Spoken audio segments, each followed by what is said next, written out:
Olá,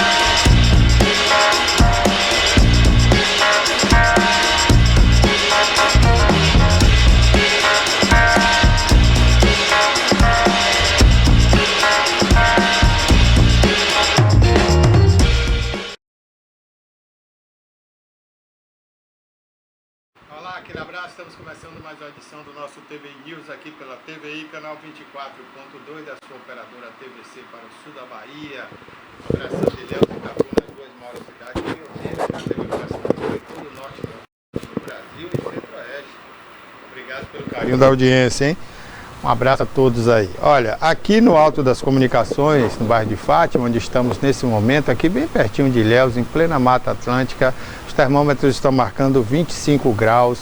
Hoje o sol, né, começou a brilhar cedo, depois de uma chuvinha logo no início da manhã, e promete ficar entre algumas nuvens, mas prevalecendo aí o sol no dia de hoje, hein?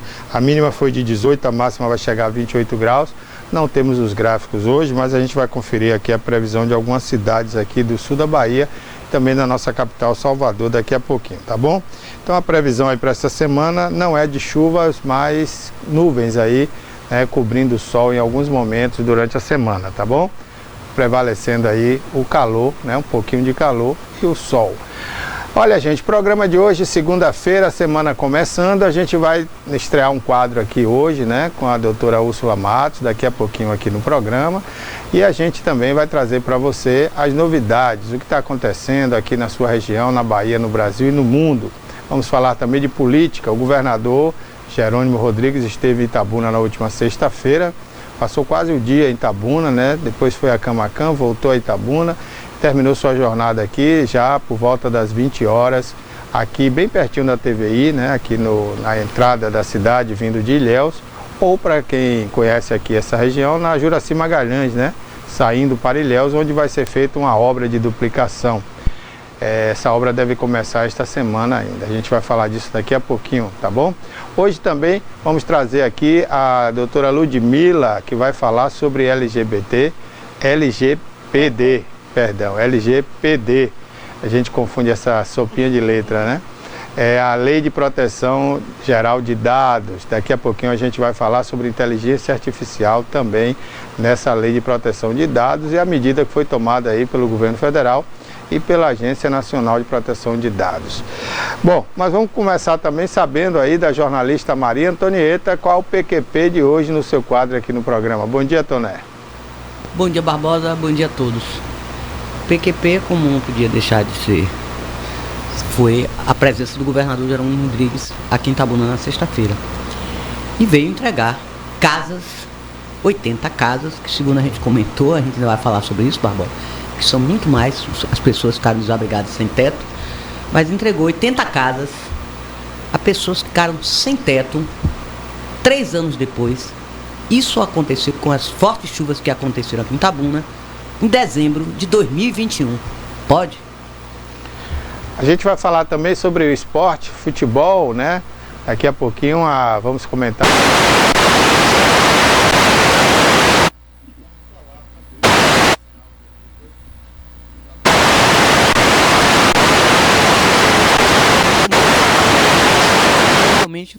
De futebol, também a gente comentar sobre futebol. Vieram me perguntar se eu entendo de futebol.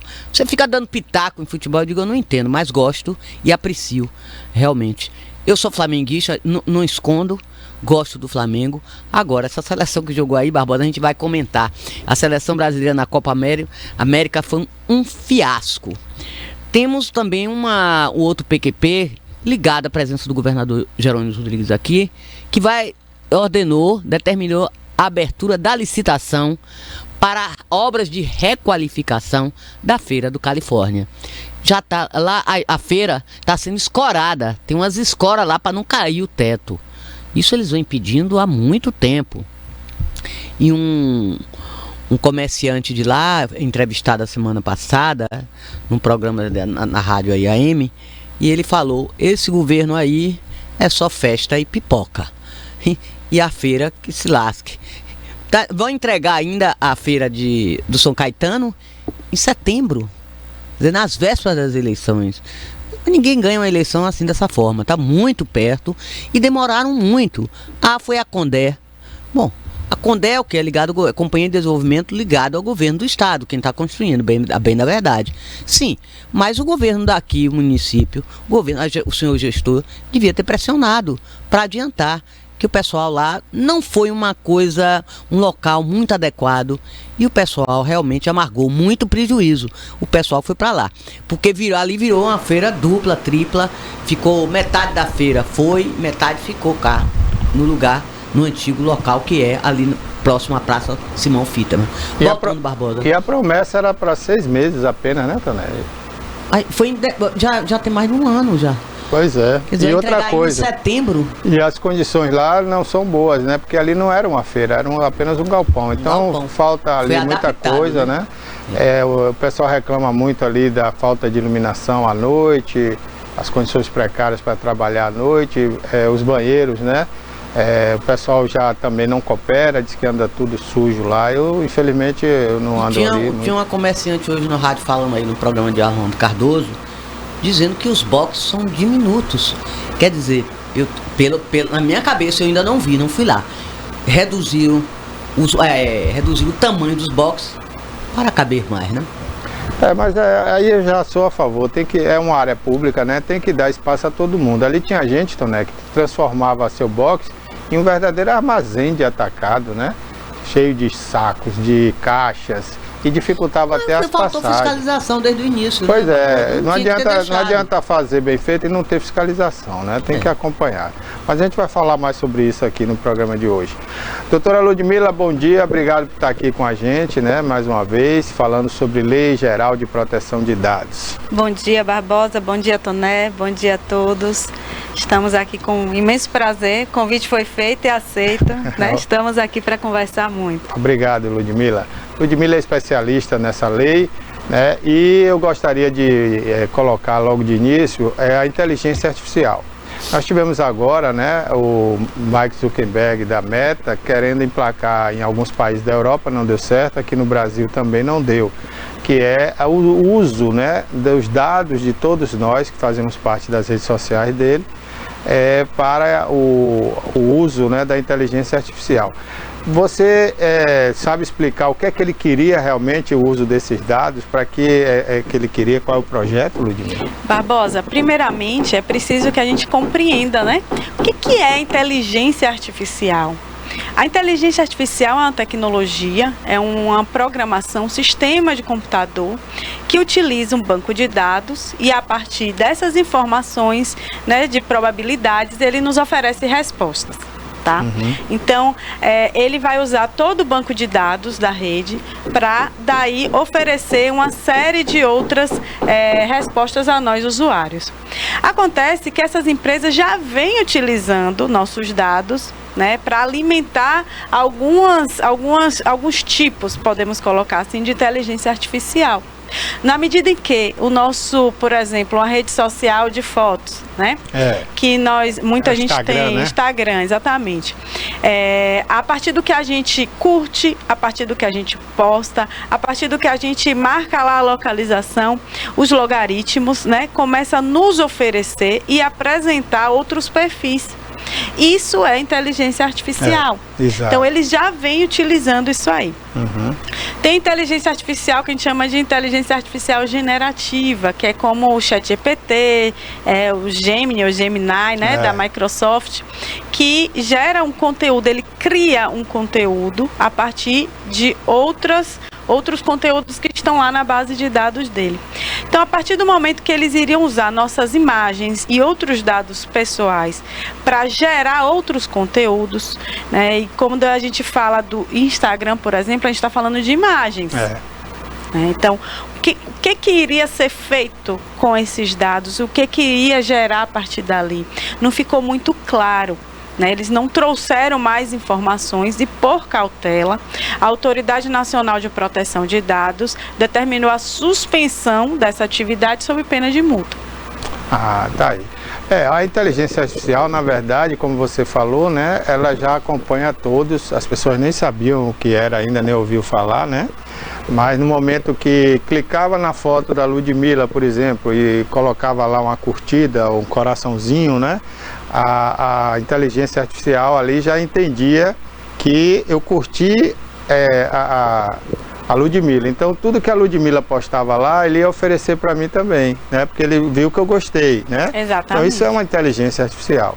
Agora, hoje a inteligência artificial nesse aspecto está mais evoluída, por quê? Porque ele pega a sua imagem, uma imagem de uma fotografia, por exemplo, eu coloco um texto, ele vai achar a sua voz ali em algum momento que você deixou e vai botar você falando uma coisa que você nunca falou, né? Exatamente. Esse é o problema. Isso é uma das principais, né, discussões, foi muito discutido, inclusive no âmbito das eleições do TSE. Isso. A utilização dessa tecnologia nas campanhas eleitorais que estão por vir.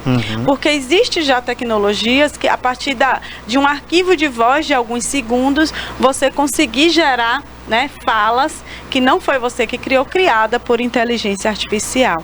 Então, a difusão em massa desse tipo de tecnologia vem gerando preocupações, né? No Congresso Nacional está para ser votado amanhã na comissão especial o relatório dessa comissão que vem estudando os projetos de lei que busca regular a inteligência artificial em nosso país, e é realmente para a gente estar atento, né? Não apenas aos efeitos benéficos, porque qualquer profissional hoje em dia precisa estar antenado, né? Saber usar ferramentas de inteligência artificial no seu dia a dia, mas também precisamos tomar as cautelas, porque pode, de fato, gerar graves prejuízos aos seres humanos. Exatamente. Olha, a inteligência artificial, né, como tudo, vem para ser bom e para ser ruim. Depende de quem faz o uso, né? Exatamente. Por exemplo, hoje você que é advogada, você não precisa ter uma secretária, por exemplo. Você chega para a inteligência artificial e fala, olha, baseado nesses dados dessas pessoas, construa um contrato social, ou um contrato de casamento, ou um contrato, né? E você vai receber a minuta pronta, né? Sim. Então isso é um fato bom. Isso é. E isso, né, pode também ser ruim para nós advogados, porque muitas pessoas vão deixar de procurar advogados e se utilizar dessa ferramenta que está aberta para todos. A gente sempre recomenda, exatamente, que questões técnicas, né, como ele usa um banco de dados, você não tem certeza se aquilo ali é realmente o mais adequado, se é realmente de acordo com a lei, porque se você fizer um teste, né, já tiveram inteligências artificiais que relatam que a morte de Ayrton Senna foi em Interlagos. Porque eles usam a probabilidade, né? Se aquela palavra Ayrton Senna foi muito utilizada com a palavra Interlagos, ele já conclui que Ayrton Senna, ele pega aquelas palavras-chave. Então, é preciso sempre que haja um ser humano por trás, analisando e lapidando aquelas informações. Pois é, por isso que eu ia falando aqui, né, que a questão contratual é muito mais séria do que você pensa. Então eu não penso que você faz em casa uma minuta dessa e está resolvido, que não está. Porque às vezes uma vírgula dá interpretação para 1000 coisas depois, né? E pode o contrato se tornar contra você. Então, ainda que o advogado faça, mas ele sabe o que está fazendo, ele vai corrigir, né? E ele vai ver se é um contrato leonino, se não é, porque a máquina ela não quer saber desses detalhes, né?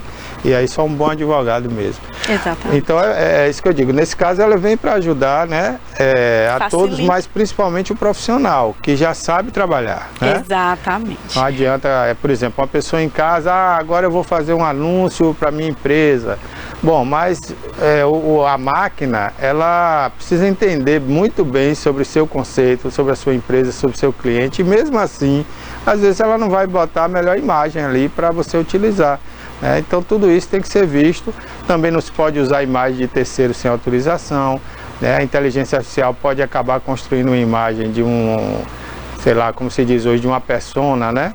Para você usar aí um modelo no seu comercial e esses traços ser um reconhecimento facial de outra pessoa que já existe e a pessoa não vai querer. Por isso que o projeto de lei vem trazer esse tipo de cobrança.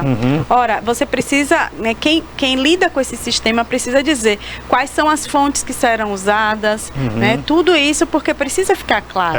E o consumidor precisa ter a informação de que aquilo ali foi gerado por inteligência artificial. Exatamente, Quer perguntar? Agora, para nós mesmo, no jornalismo, vai gerar também, pode gerar desinformação. Porque pode ser, tem jornalistas e jornalistas, tem pessoas, né, mal intencionadas, jornalistas mal intencionados, que podem usar isso. E qual seria então a punição no caso de um jornalista usar informações de uma pessoa, de uma autoridade, por exemplo, no caso aí do ex-presidente aí Bolsonaro, usar uma coisa que não é verdade? Você usar aquele episódio mesmo da facada do ex-presidente, você pode usar isso e pode ser uma desinformação para a pessoa. E qual é a punição que vai receber? Já tem leis para isso? Olha, Toné, a questão do uso de fake news, né, de notícias falsas, de informações falsas, já podem ser enquadrados em diversas condutas já, né, criminais, conforme ela for utilizada, né? Pode ser estelionato, pode ser uma série de outros enquadramentos. Uso indevido de imagem, exatamente, né? Agora, sem autorização. Veja bem, eu acho que vai confundir muito, no caso do jornalismo, vai confundir muito a opinião pública. Aí você vai saber o que é é verdade ou é mentira, é fake, o que é. Já vivemos essa dúvida. A gente já vive. Imagine com a inteligência artificial. Aí vai aumentar realmente. Na cabeça da pessoa, do público, vai ficar uma coisa muito confusa. Porque muita gente não sabe o que é isso. Inteligência artificial é o quê? Eu posso mudar minha cara, botar a cara de outra pessoa e falar minha voz com a cara de outra pessoa, ao contrário, vice-versa. Vai ficar difícil. O leigo, ele não vai entender. E ele vai apanhar muito sobre isso. Olha, anos atrás, a Santaella já falava, né, que a realidade ia se confundir, né, com uma situação virtual, fictícia, né, digamos. Então, há algum tempo a gente está vendo os reality shows da vida. Por exemplo, quando aconteceu aquele assassinato da criança lá em São Paulo, os Nardoni, né, que jogaram a criança pela janela, o povo ia para a rua. O povo ia para a rua acompanhar para onde foi o Nardoni, se foi preso, se foi para a delegacia, se foi depois, como se fosse um capítulo de uma novela, e todo mundo dava palpite, né? Era um reality show, tinha a rede de televisão lá em São Paulo que ficava o dia todo falando daquilo. Então chega um ponto hoje que você confunde uma novela, por exemplo, com a vida real e vice-versa. Daqui a pouco vai ter ator que vai apanhar no meio da rua. E já houveram, né, relatos de atores, mas eu de acho vilões, que vai ser mais frequente isso. Porque o uso da tecnologia, como o Barbosa falou, pode ser usada para o bem ou para o mal. Né? A legislação sempre vai estar, vamos dizer assim, nas costas, né, da realidade. A gente nunca vai conseguir alcançar a realidade para regular da melhor forma possível, mas o que se busca é a regulação da melhor forma possível. E por isso está no projeto de lei que quando se utilizar a inteligência artificial para a criação de qualquer conteúdo audiovisual, textual, é preciso que coloque-se a indicação. Tá? Como hoje a gente coloca a questão da indicação de faixa etária, tem que estar lá, conteúdo criado com uso de inteligência artificial, para que o público tenha conhecimento de que aquilo ali utilizou-se dessa tecnologia e talvez a imagem daquela pessoa. É artificial, né? Isso. Dizendo que não é uma coisa, não é uma coisa real. Não é a publicidade utilizada com Elis Regina, né? Por marca de veículo. Não era Elis Regina, foi criado por inteligência artificial, a Elis Regina cantando com sua filha brincando. Então, esse tipo de situação que a lei vem regular, porque pode gerar uma série de questões psicológicas, econômicas, né, na sociedade. Imagine você utilizar, hoje em dia todos nós temos imagens de vídeo e áudio na internet. Né? Com o falecimento, podem utilizar aqui e continuar o programa usando a imagem de Barbosa. Né? Como é que vai ficar isso?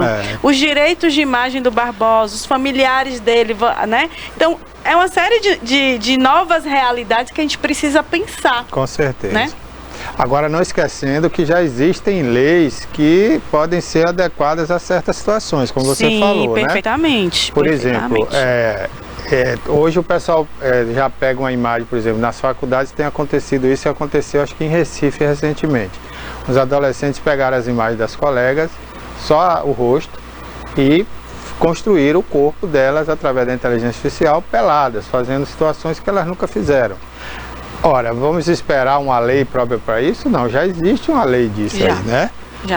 Qual a lei que ele seria enquadrado aí? O uso da imagem teria ainda outras legislações, artigos, né? Inclusive, né, ligada à proteção contra a mulher, né, a favor da mulher, contra a violência à mulher, que vai enquadrar essa situação, com a utilização dessas imagens, veiculação, né? Tem a lei Carolina Dickmann, né, que utilizou essas imagens via internet, que a gente pode sim enquadrar esse tipo de situação.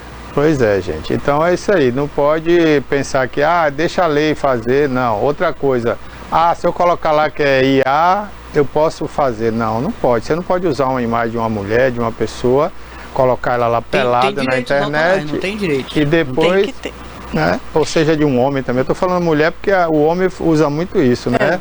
Pega a imagem da mulher, mas pode ser também uma imagem de um homem, né? Hoje, porque, por exemplo, Barbosa, no nosso caso mesmo no jornalismo, a gente, se colocar uma foto, tem que citar a fonte. Sim. Claro, tem que dar o crédito. Claro. Foto tal, de fulano e tem que tal, ter foto reprodução, tem que citar. E se você tirar uma foto de alguém que não está esperando, você tem que ter autorização daquela pessoa para publicar. Você não pode publicar. Exatamente. E hoje em dia a gente vê muito, né? O mercado publicitário mudou muito com os influencers, né? Então até pessoal que vende cards, esse tipo de material, vídeos, é preciso saber que eles também estão, né? Precisa se enquadrar a lei.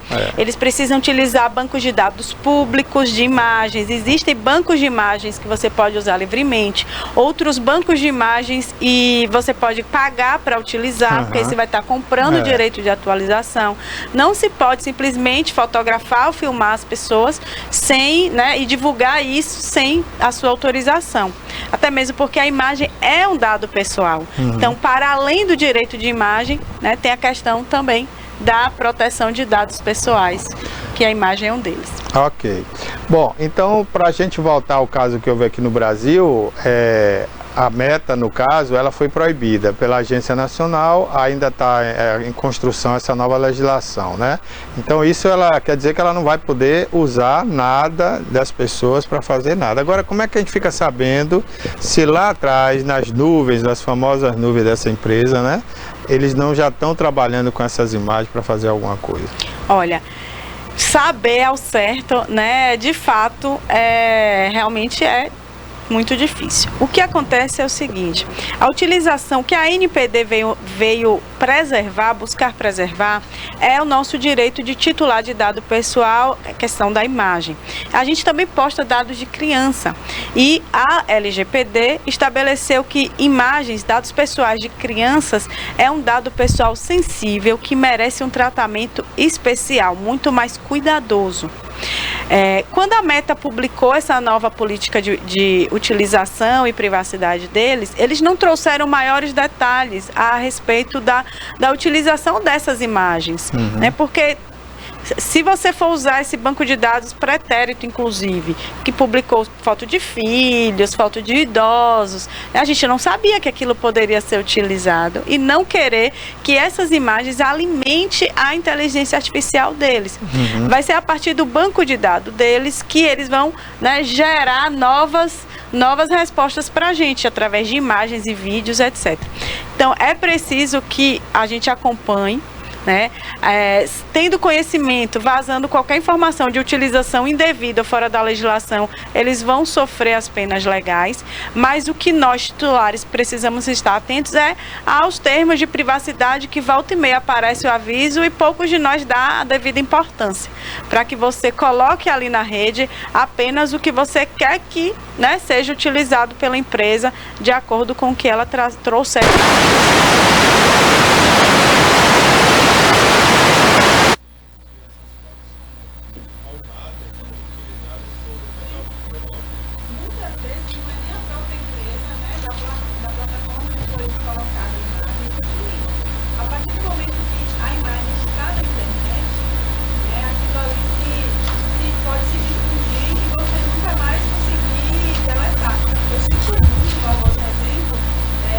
que aconteceu com a Xuxa.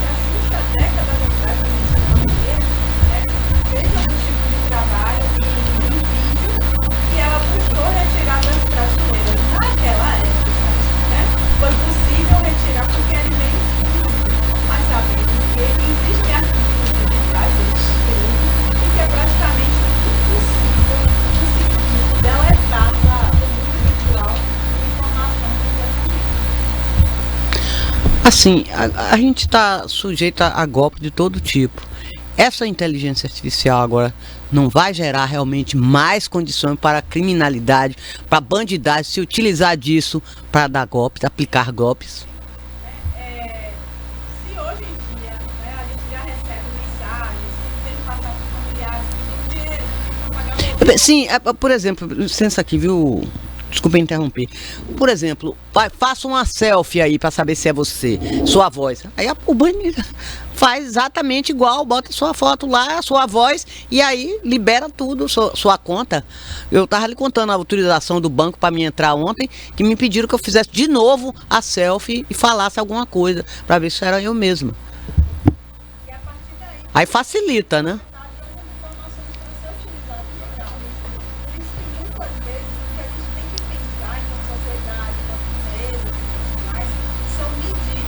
Para a gente trazer maior segurança com essa nova realidade. É isso que precisa estar na pauta do dia, em todas as empresas, em todas as, né, associações que se utilizam disso.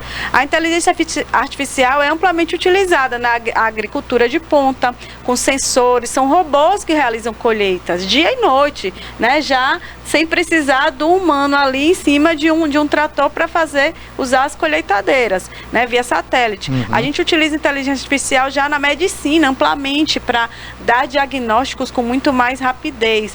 Os sistemas bancários também, né, na verificação de riscos, se pode ser um mau pagador, um bom pagador. Então a inteligência artificial é utilizada de forma benéfica para nós em muitos aspectos. Mas é preciso que a gente pense novas formas de trazer segurança, né, com essa nova ferramenta que está à disposição também dos criminosos. Exatamente. Olha, por falar em inteligência artificial, né, está sendo construído no Japão o primeiro robô com pele humana. Só que a pele é construída em laboratório, mas é pele mesmo, não é sintético, né?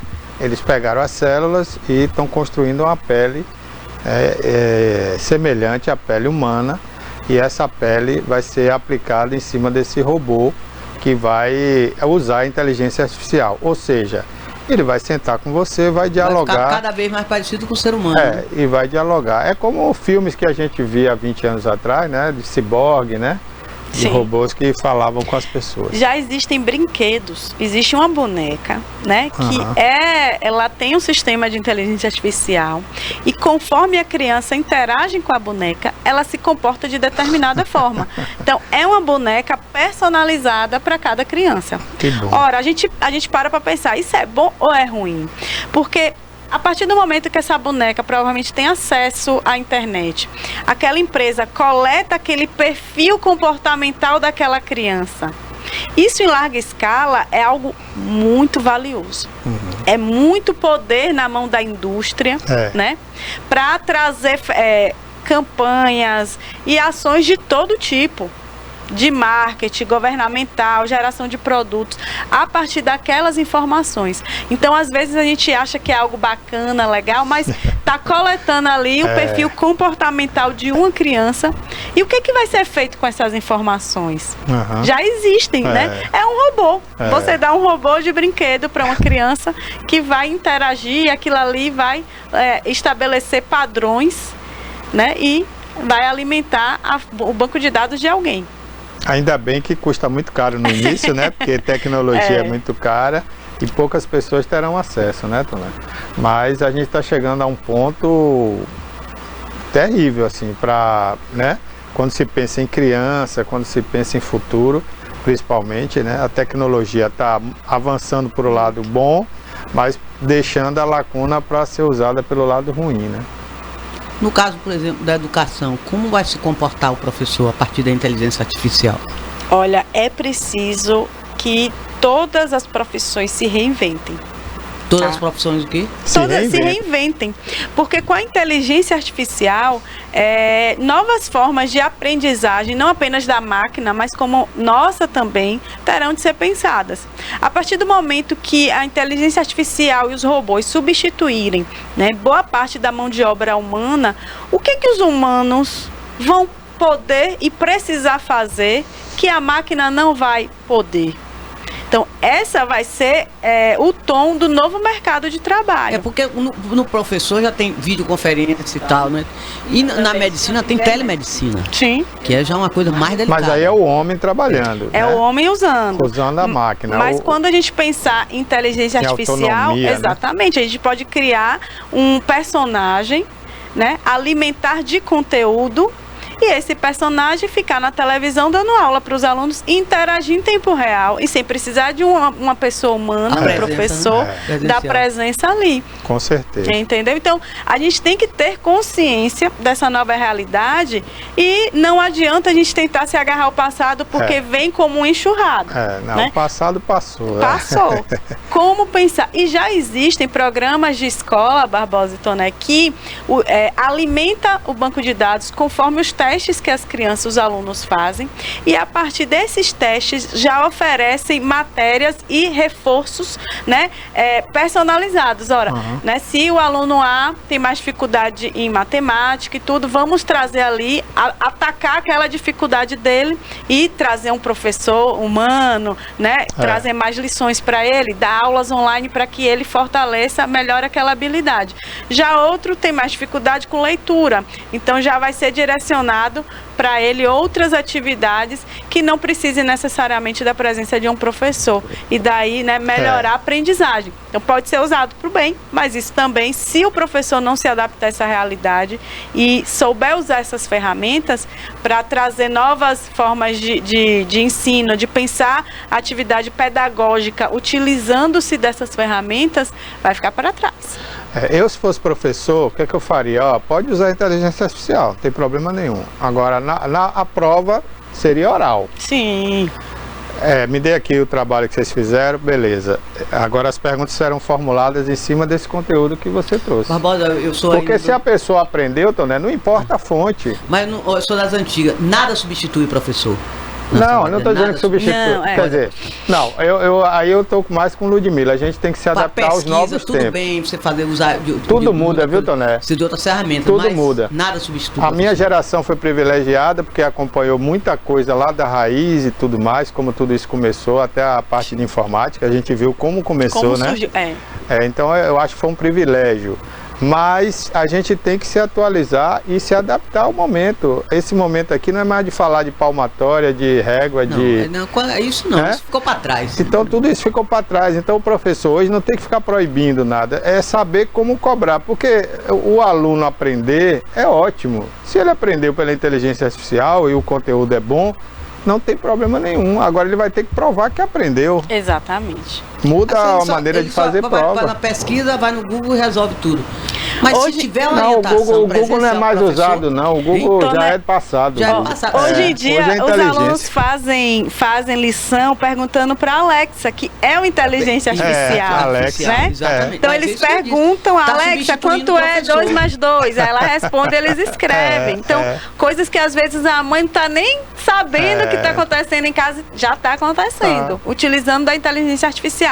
Mas o que é importante dizer também é o seguinte, nos grandes centros, vamos dizer assim, Estados Unidos, Europa, existem escolas que esse modelo que a gente vive hoje já ficou para trás há muito tempo. O que é avaliado dos alunos são habilidades de resolução de problemas, de envolvimento social, entendimento de texto. E essa avaliação não é feita através de uma prova, de um trabalho, isso aí já ficou para trás. É feito através do dia a dia. O professor está acompanhando a turma, os grupos de trabalho, para que essa criança saia dali da escola já pronta de fato para o mercado da vida. Exatamente. Então, o que adianta decorar a informação sem saber utilizá-la? E é o que mais acontece nesse modelo antigo, né? O aluno vai para casa estudar para uma prova, decora, é o famoso decoreba, né? Aí chega lá, responde aquelas perguntas, mas se você perguntar depois o que é que ele aprendeu ali, 90% ali não aprendeu quase nada. E na vida, o que a gente observa é o resultado. É o resultado. Né? Você conseguiu resolver aquele problema? Não adianta eu estar aqui falando teorias e mais teorias do direito se eu não conseguir trazer um resultado para vocês nem para o meu cliente. Exatamente. Então, é isso que, né, temos todos que pensar, que a realidade é outra. Seja no ensino privado, seja no ensino público, né, na saúde, na publicidade, no jornalismo. Né? Como a gente pode utilizar essa ferramenta, como a gente pode driblar os mal utilizadores dessa ferramenta e responsabilizá-los pelos prejuízos. É isso que está em discussão no Congresso e é isso que a gente está aguardando aí as próximas páginas. Ô Ludmila, para a gente finalizar, né, então, o que é que você já conhece desse projeto de lei que está no Congresso? O que é que você acha que vai passar nessa lei?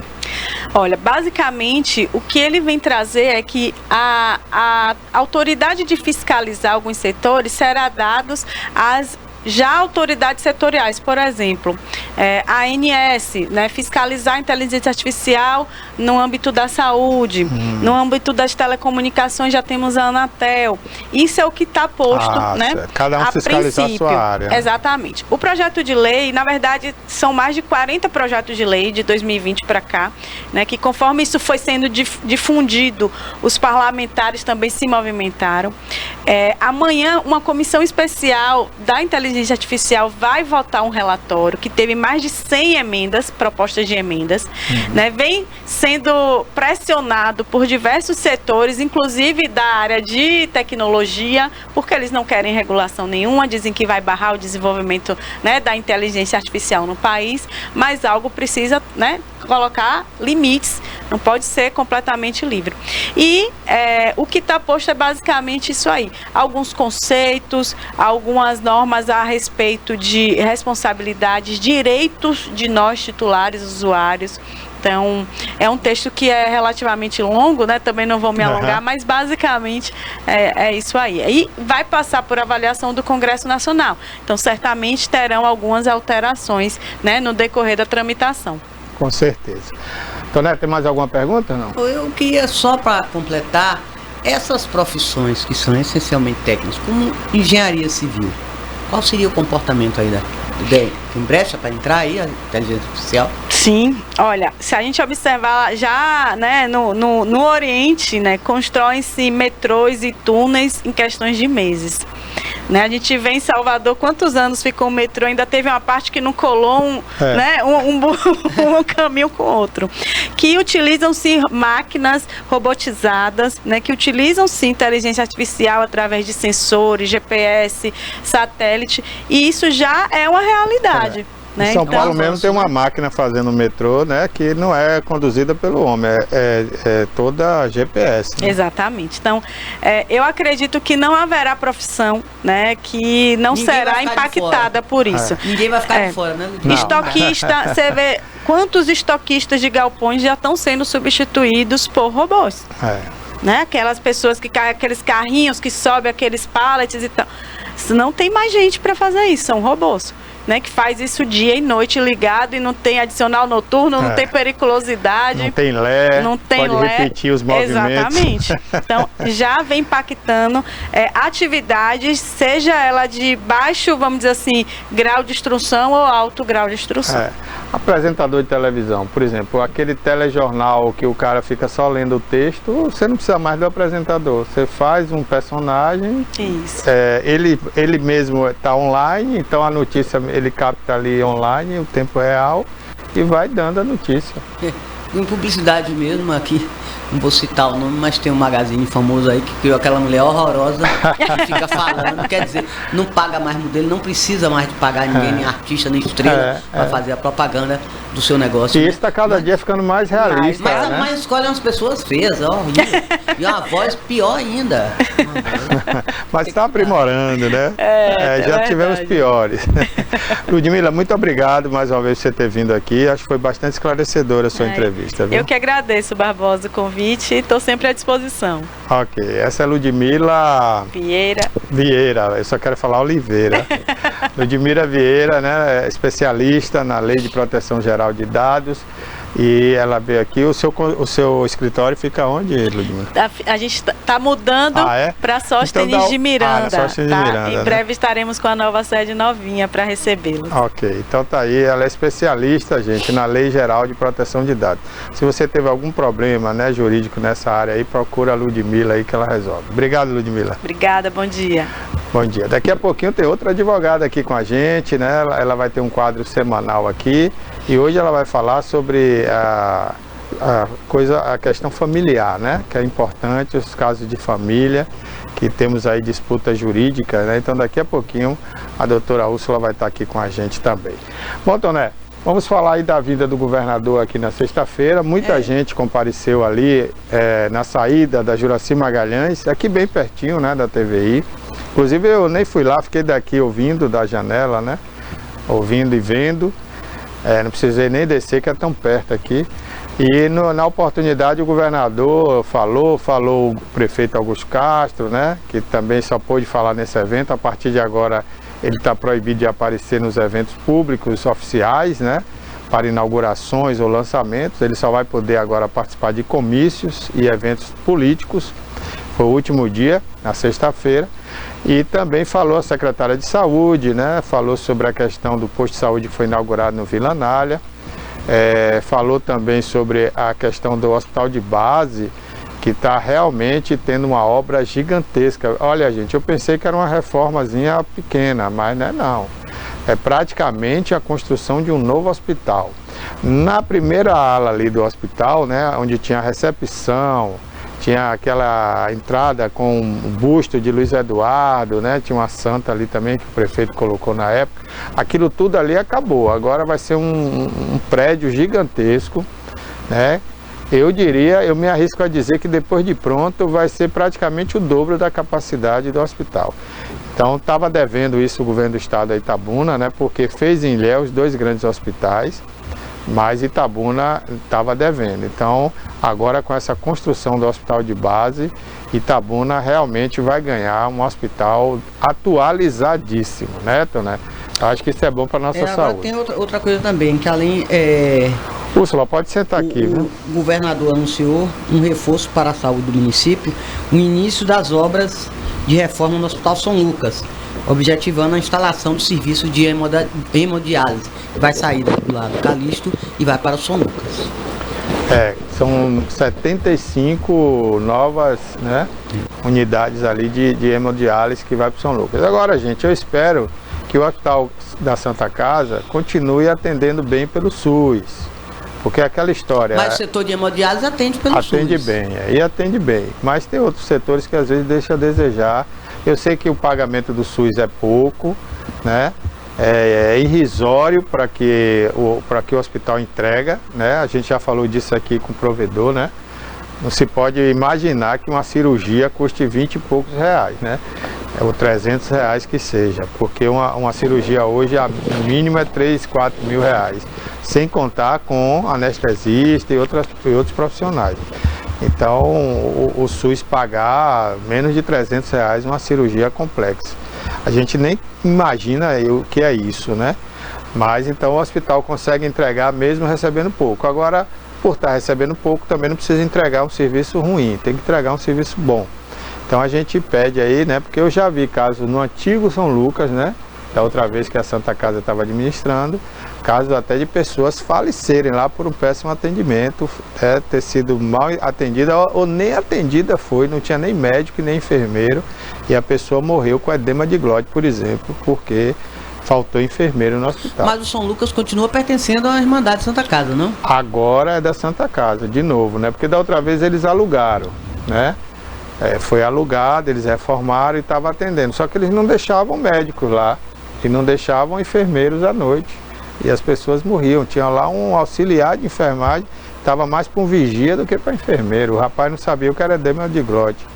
Então, isso aconteceu, né, infelizmente. E eu espero que a partir de agora a Santa Casa, com nova gestão, está lá o novo provedor, que é o Valdeste, né, que está fazendo um bom trabalho, que tenha mais esse cuidado com o ser humano, né, e mantenha profissionais ali o tempo todo. Ainda que sejam estudantes, não importa, mas profissionais que possam atender as pessoas lá no São Lucas. Mas fora isso, o alento é grande em relação ao hospital de base, né? Que já era um bom hospital, mesmo sendo do município, com todas as dificuldades, já era um bom hospital. Faltava um cobertor, faltava um lençol, faltava um medicamento, um esparadrapo, isso sempre aconteceu. Mas manter um hospital daquele tamanho, com recurso de prefeitura, não é fácil, né? E agora a gente vai ter um hospital tão grande quanto o Costa do Cacau, por exemplo, né? Ou talvez até maior, porque já era grande e vai ficar maior ainda, né? Só leitos de UTI vão vir mais 30 agora, né? Então isso vai melhorar muito o atendimento aqui para a região, um hospital que é portas abertas. Eu inclusive sugiro aí ao próximo prefeito, não sei quem vai ser, ou mesmo se reeleger, que faça um acordo com o governo do estado e entregue o hospital para a administração do estado, porque o estado tem mais recursos, né, para atender melhor a população, né? Então fica a dica aí para vocês. É isso, Toné? É. Vamos ver, agora que era imprescindível meio que o hospital voltasse a funcionar, e Itabuna estava precisando de mais um, né? Pelo menos para ter um atendimento 100% sem SUS, né? É, porque atende a região inteira. E o Hospital Costa do Cacau vai mais pela regulação, né? O pronto-socorro é pequeno, atende pouca gente. O hospital de base é portas abertas, geral. Qualquer pessoa que chegar de qualquer lugar do Brasil, eles atendem, porque não pode negar o atendimento. E o pronto-socorro é super carregado, né? Então agora vai ficar melhor. Espero que o ano que vem vai inaugurar ali aquela nova ala e aí nós vamos ganhar um bom hospital. Isso é bom. Falar em hospital, gente, olha, o trânsito hoje não tá fácil, viu? Quem foi para o hospital de base teve um congestionamento gigantesco ali na Amélia Amado, do viaduto Fernando Gomes até o hospital, porque não está podendo estacionar carro dentro do hospital, só para médicos, né, e profissionais que ali trabalham. Né? E ambulâncias que vão levar paciente, né? Carro particular, se for levar algum paciente em estado grave, entra, deixa o paciente e sai imediatamente, né? Então, esse primeiro dia foi um tumulto ali, mas eu acho que amanhã já vai estar menos, né? E aqui também a Úrsula chegou agora há pouco, né, Úrsula? E disse que estava um transtorno aqui próximo também. Bom dia, Úrsula. Prazer ver você aqui. Bom dia, querido Barbosa. Bom dia, Toné. Bom dia, telespectadores da TVI. Sim, de fato, estão em obras, né? E aí fiquei uns 15 minutos aqui na rotatória do Posto Cachoeira, sentido Ilhéus, né? E estava bem congestionado. É isso aí, é o antigo Posto Cachoeira, agora é outro nome ali. Bom. Bom, mas a Úrsula está aqui com a gente para começar a partir de hoje um quadro, né, do direito aí, inclusive muito voltado para os interesses da família, né, e da mulher. E a gente tem o maior prazer em ter esse quadro aqui, há algum tempo que a gente queria ter aqui com a Úrsula, né? E ela já preparou um tema especial para hoje, não é isso, Úrsula? Crimes de gênero, né? Ah, hoje é crime de gênero. Crime de gênero. Vamos falar, na verdade, sobre direito de família também, porque acaba que a gente envolve, todos, infelizmente, mulheres, crianças, nessas condições de crimes de gênero. Mas por que eu queria começar a falar, Barbosa, sobre essa situação específica? Porque as redes sociais bombaram. A Toné deve ter acompanhado, e o senhor também, nas últimas semanas, um Deus embargador do Sul, negando a uma advogada gestante o direito de preferência para fazer uma sustentação oral. E aí eu trouxe um videozinho pequenininho, deixei aí com a nossa Tamires, né?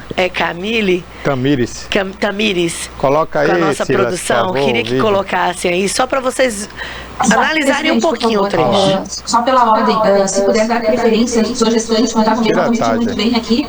É o 84 da pauta, se puder colocar na listagem de preferência. Doutor, nós não estamos dando preferência para ninguém nesse momento, né? Eu já expliquei para os advogados que nós podemos dar preferência na sessão presencial. Na sessão virtual não é possível preferência. Tá? Senhor presidente, eu só registro meu protesto. Eu creio que a advogada tem direito. Registrado. Bom dia. Se me permite, desculpe, eu também gostaria de fazer uma solicitação à Vossa Excelência para que se conceda a preferência à doutora Mariane, considerando seu estado de gravidez já avançado, 8º mês, e segundo ela própria relata, está com uma representante do Ministério Público do Trabalho aí. Jurídica, mas principalmente de humanidade. Vossa Excelência tenha a possibilidade de rever sua decisão e conceder preferência à doutora Mariane nesse processo. Obrigado a todos. Agradeço, mas tem definido. Com licença, desembargador Vargas. Novamente, venho aqui pedir a reconsideração do seu indeferimento à minha sustentação, porque, segundo o próprio Estatuto da OAB, garante à advogada gestante o direito de preferência. E, por lei, né, o meu direito agora de preferência ele está sendo indeferido. Então, eu não estou me sentindo bem e peço, então, que seja reconsiderada a decisão para que eu possa sustentar antecipadamente. né, o próprio Estatuto da OAB garante, então, às gestantes advogadas o direito de preferência em sustentações orais. Conceda, então, essa preferência. E como colega, mulher, advogada, gostaria de reiterar esse pedido, excelência. Entendo que, inclusive, um tribunal que preza tanto, né, pela diversidade, pelos valores, outras advogadas precisa considerar essa decisão, excelência. Clamando pelo direito da gestante. Plausível. A gente tem aqui uma pauta extensa pela frente, a colega está no 8º mês de gestação, está noticiando que não está se sentindo bem. Eu fico muito desconcertada com o indeferimento, especialmente porque sequer há justificativa, e acredito que vários colegas presentes na sessão não se opõem ao pedido da colega, que, enfim, eu já tive 2 gestações e sempre fui tratada com muito respeito, me causa espanto que a colega não possa ter deferido um pedido tão simples e que, acredito eu, tenho apoio de todos os colegas aqui presentes na sessão. Daí em diante continua. Mas eu queria ver... Ele continua. Deixa aí. Encaminha um pouco mais. Curioso para ver encaminha um pouco mais o áudio, tá um pouco mais. Aí. Outro desembargador começa a pedir. Ele disse não e não. A ordem do pauta. Não em sessão remota. Você é doente. Não vou abrir a sessão, não e não. Preferência nas sessões presenciais. Não sei se está grávida, não sei se só se fosse uma sustentação oral presencial. Como é virtual, eu não vou dar o direito a ela. Presenciais. Ó, ela levanta, ó. Ela levanta, mostra a barriga. Porque ele disse assim, eu nem sei se ela tá grávida ou não. É uma perspectiva legal, né? Eu sou falar, consegue falar, presidente. Claro. Obrigado. Então, não há como gerenciar isso. Eu compreendo a satisfação das doutoras, mas está indeferido. E não vamos indeferido. Está registrado o protesto da doutora, enfim, doutora Andressa. E o meu protesto também, senhor presidente. Também tem uma excelência para considerar. Outro desembargador clamando pela gestante. Olha, registra os meus protestos. Então, a minha inconformidade por não estar fazendo bem e o desembargador está passando por cima do próprio Estatuto da OAB e preferência legal das gestantes. Tá certo. Vamos adiante. Realizar a sessão de uma maneira razoável. Eles permitam a gente julgar os processos. Nós vamos rever a questão da sustentação. Vamos lá. Aí ele começa a dizer que a advogada está causando tumulto. Desculpa, presidente, não quero confrontar a autoridade de Vossa Excelência, mas na sessão. Outro desembargador tentando falar pela advogada. E é sábio reconsiderar, senhor presidente. Eu creio que é um sentimento aqui que é unânime, né? Das pessoas que estão nesta sessão. Não adianta. E creio que é fundamental. O cara foi contra a irredutível.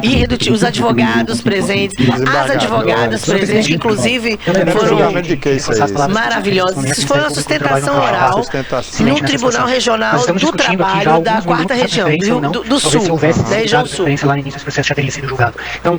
O representante do Ministério Público do Trabalho. Tem o comando da organização dessa sessão e eu faço com muita A gente está aqui falando sobre direitos do trabalho.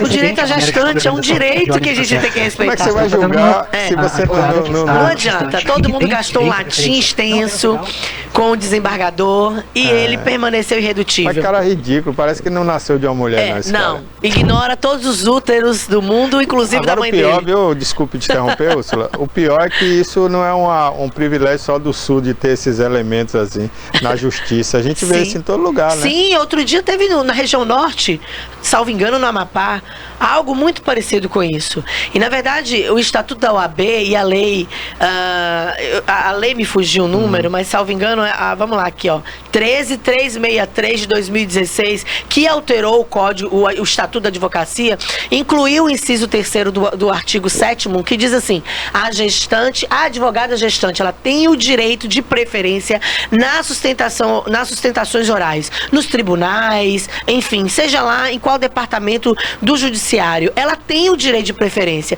Então, na verdade, nós estamos falando de um magistrado, né? Ele não deixa de ser um juiz, mas em sede de segunda instância, é um desembargador que está ferindo, violando, claro, evidentemente, uma lei federal. Pensa aí, imagina aí. Isso é ou não é um crime de gênero? Claro que é um crime de gênero. Só pode ser praticado contra mulheres, porque a propósito só mulheres podem engravidar. E o mais engraçado é que ele fala durante a sessão, não sei nem se ela tá grávida. Que absurdo. Não sei nem se ela tá grávida, Toné. Não sei nem se ela tá grávida. E de repente... Podia ser inteligência artificial. É brincadeira? É brincadeira. Devia. Só faltou ele dizer que a barriga da mulher era gases. Era né? fake. O fake. O fake. O gases, né? Quer dizer, isso é até uma injúria, né?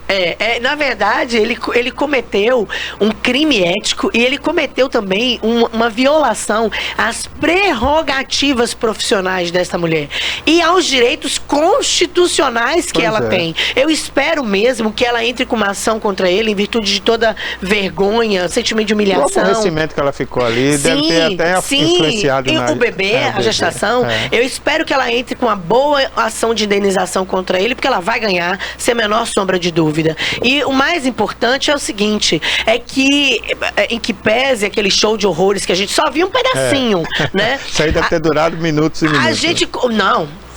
Foram minutos a fio e outra coisa, ele teve que esperar mais de 7 horas para fazer a sustentação oral. Ele não deu e não deu. Ela teve que esperar todo mundo falar. 7 horas, sentadinha, o dela é o número 84 da pauta, e ela só falou 7 horas depois que essa discussão começou Agora, o início, doutora, né? Da discussão. Ele indeferiu o que falou indeferido? O direito de preferência para sustentação oral. Prioridade dela. Exatamente. Ela tem prioridade. Certo. Então ela não tinha que esperar. Ela tinha que falar logo e sair. O número 83 falar para, sabe, já que o dela era 84 da pauta, ela tem o direito. Não, ela tinha o direito de sustentar oralmente ali naquele momento e já ser liberada. Pessoas, claro. Exatamente. Agora imagina um advogado idoso querer se valer do direito de preferência baseado numa lei e ele dizer, eu sinto muito, você é idoso, mas aqui é uma sustentação oral. Sustentação oral a gente não cumpre lei, não. Só a presencial. Se a advogada sustentasse ali que estava se sentindo mal e dissesse, então, já que eu não tenho essa prioridade, eu vou me retirar, aconteceria o quê? Ela poderia prejudicar o próprio cliente, né? Porque às vezes acontece a gente conseguir que os desembargadores votantes mudem os seus votos no meio da nossa sustentação oral.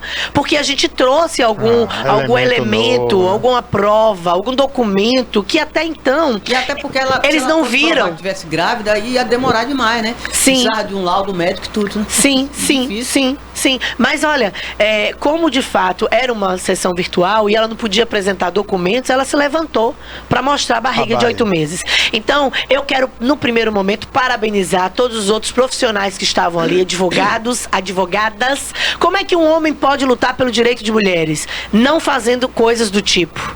E quando presenciar, não se omitir, não silenciar. Foi exatamente o que os outros desembargadores, o representante do Ministério Público do Trabalho fez e outros advogados presentes, não somente advogadas. Só que a gente viu o quê? 4 ou 5 falando ali a favor, né? Todos tentando, né, convencer o desembargador e acaba que infelizmente nada aconteceu. Mas existe uma luz no fim do túnel.